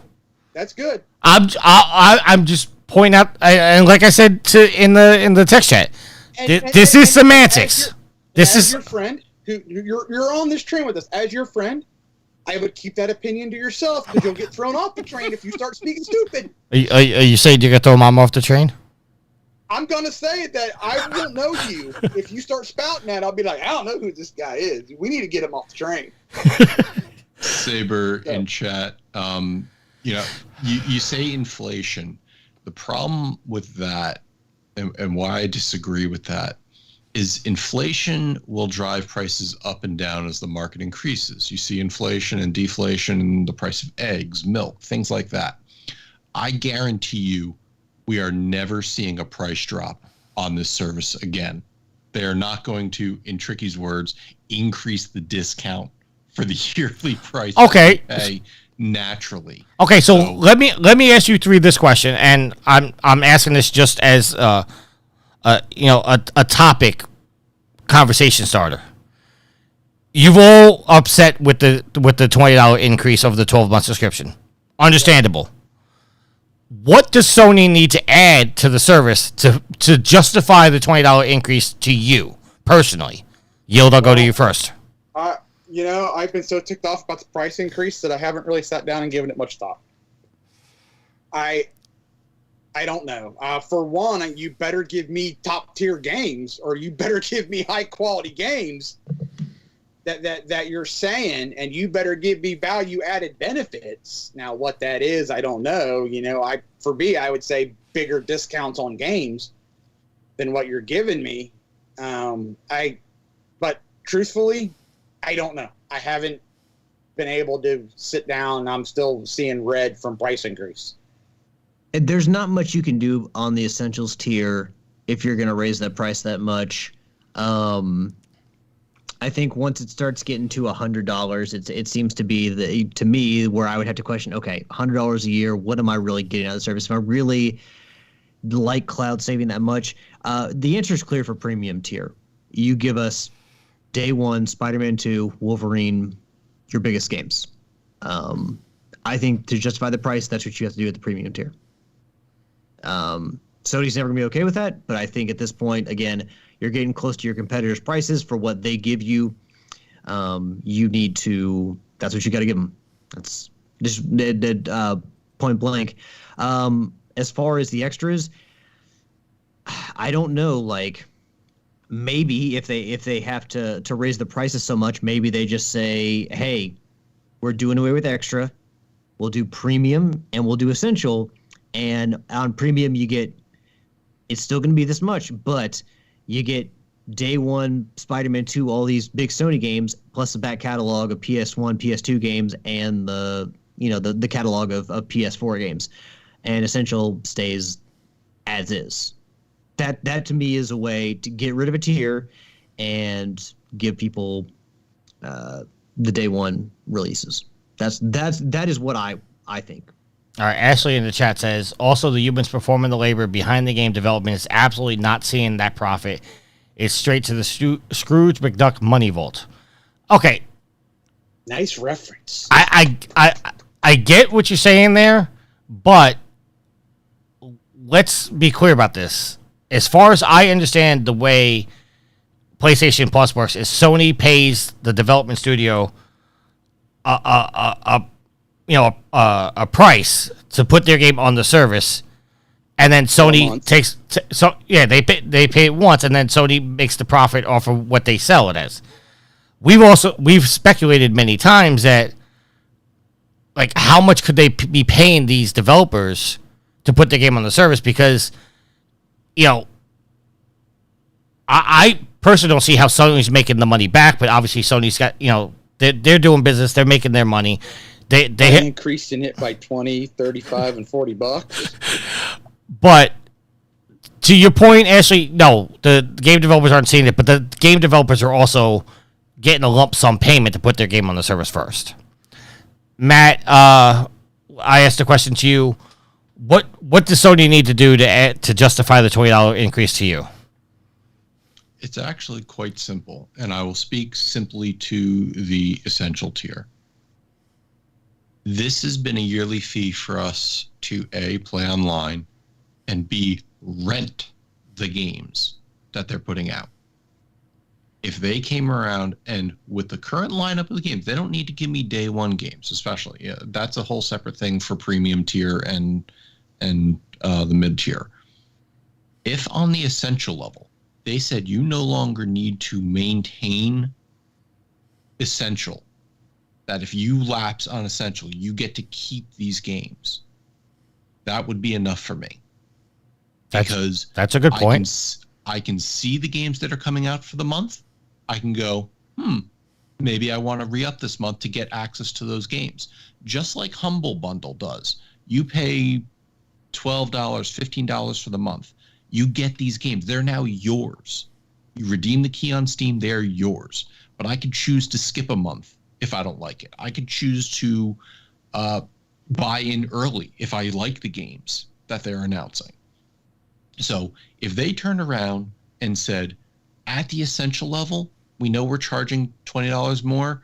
We can't promise you, day one games. And, we certainly aren't going to tell you that you get Spider-Man Miles Morales a year later on the service.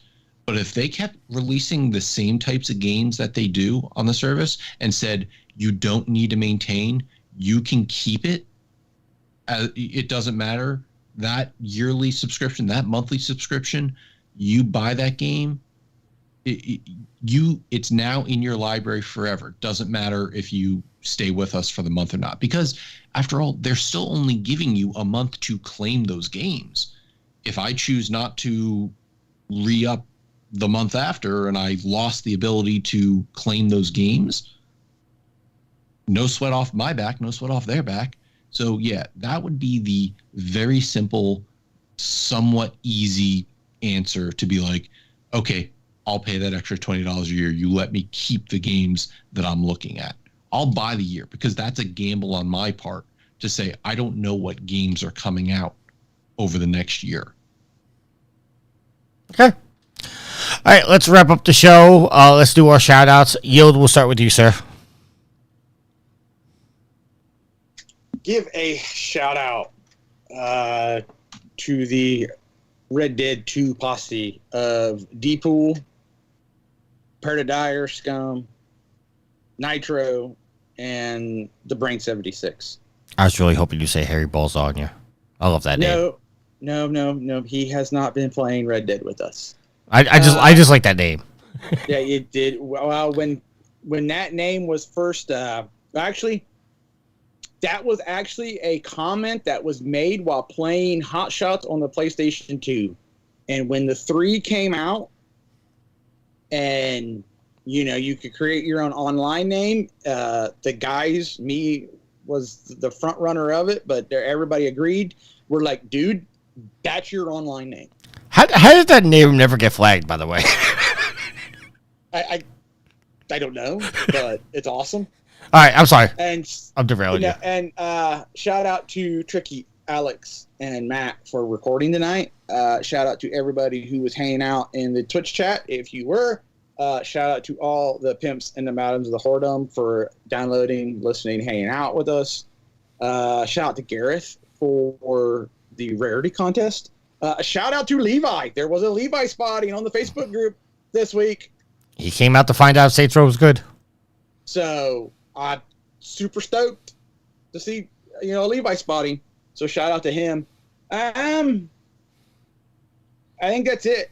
I need to clear some of these long games I'm playing to get some platinums, but they're gonna start popping soon. And totally unrelated. I never got to say this while we were talking about the PlayStation Plus. You said you were good till 35? 37. So I checked. I'm good through 26. Sweet. I went and bought PSN cards last night. Last night. Tomorrow I'm re-upping till 28. Saber says the new Saints Row sucks. They went with their woke bullshit and paid for it. I'll find out when I play it. Alex, your shout out, sir. We give a shout out to the listeners, the fans, the fuel to the fire that's Trophy Hours, our tremendous community. Thank you all very much for your support. You all are the only reason this show continues on. And you guys are amazing. Give a shout out to my co-host Tricky Yield and Matt. Lovely evening chatting with you all. Thank you all for being willing to switch it up to free up tomorrow for me. And last but not least, give a shout out to my awesome and loving girlfriend Ashley. Her birthday is on the 6th, which is this Wednesday. Hopefully have a good week for her. Got some fun stuff planned, some stuff that she requested to do. So we're going to have a good day tomorrow, and hopefully once Baldur's Gate comes out for the PS5, we get it and can do some co-op. All right. Yeah. And Matt, your shout out, sir. Thanks, Yield, Alex, Tricky. Good night of recording tonight. Thank you to those in chat. Saw Saber, saw Neptune, saw Dos Andres from Channel 3. So shout out to the Channel 3 community. Come on out to channel3.gg. It's an awesome social media gaming website where we challenge you. You gain XP for partaking in activities. It's a good old time. And shout out to my wife, V. Thanks for being the awesome community manager, engaging our awesome community, and keeping everybody interested.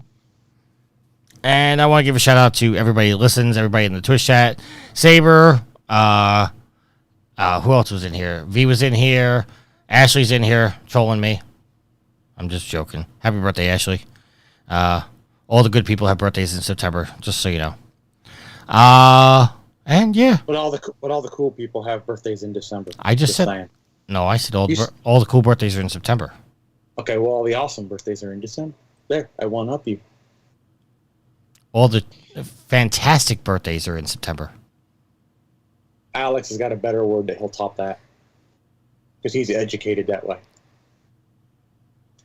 Alex is muted his mic. He's like, just end the damn show already. All of the phenomenal birthdays are in December. See? Now, Tricky, hold on. I know you're I'm trying to end the show because you always talk about us going over 2 hours. Ged. You're the one that set this agenda, so that's your fault. No, I'm just pointing out that you didn't give a shout out to Jim Ryan, who sent you the $1,000 to make that argument you made. I'm not making an argument. I'm just pointing out, and like I said, it was semantics. Anyway, until next week, happy trophy hunting. See ya. This Later. Is the way. My God.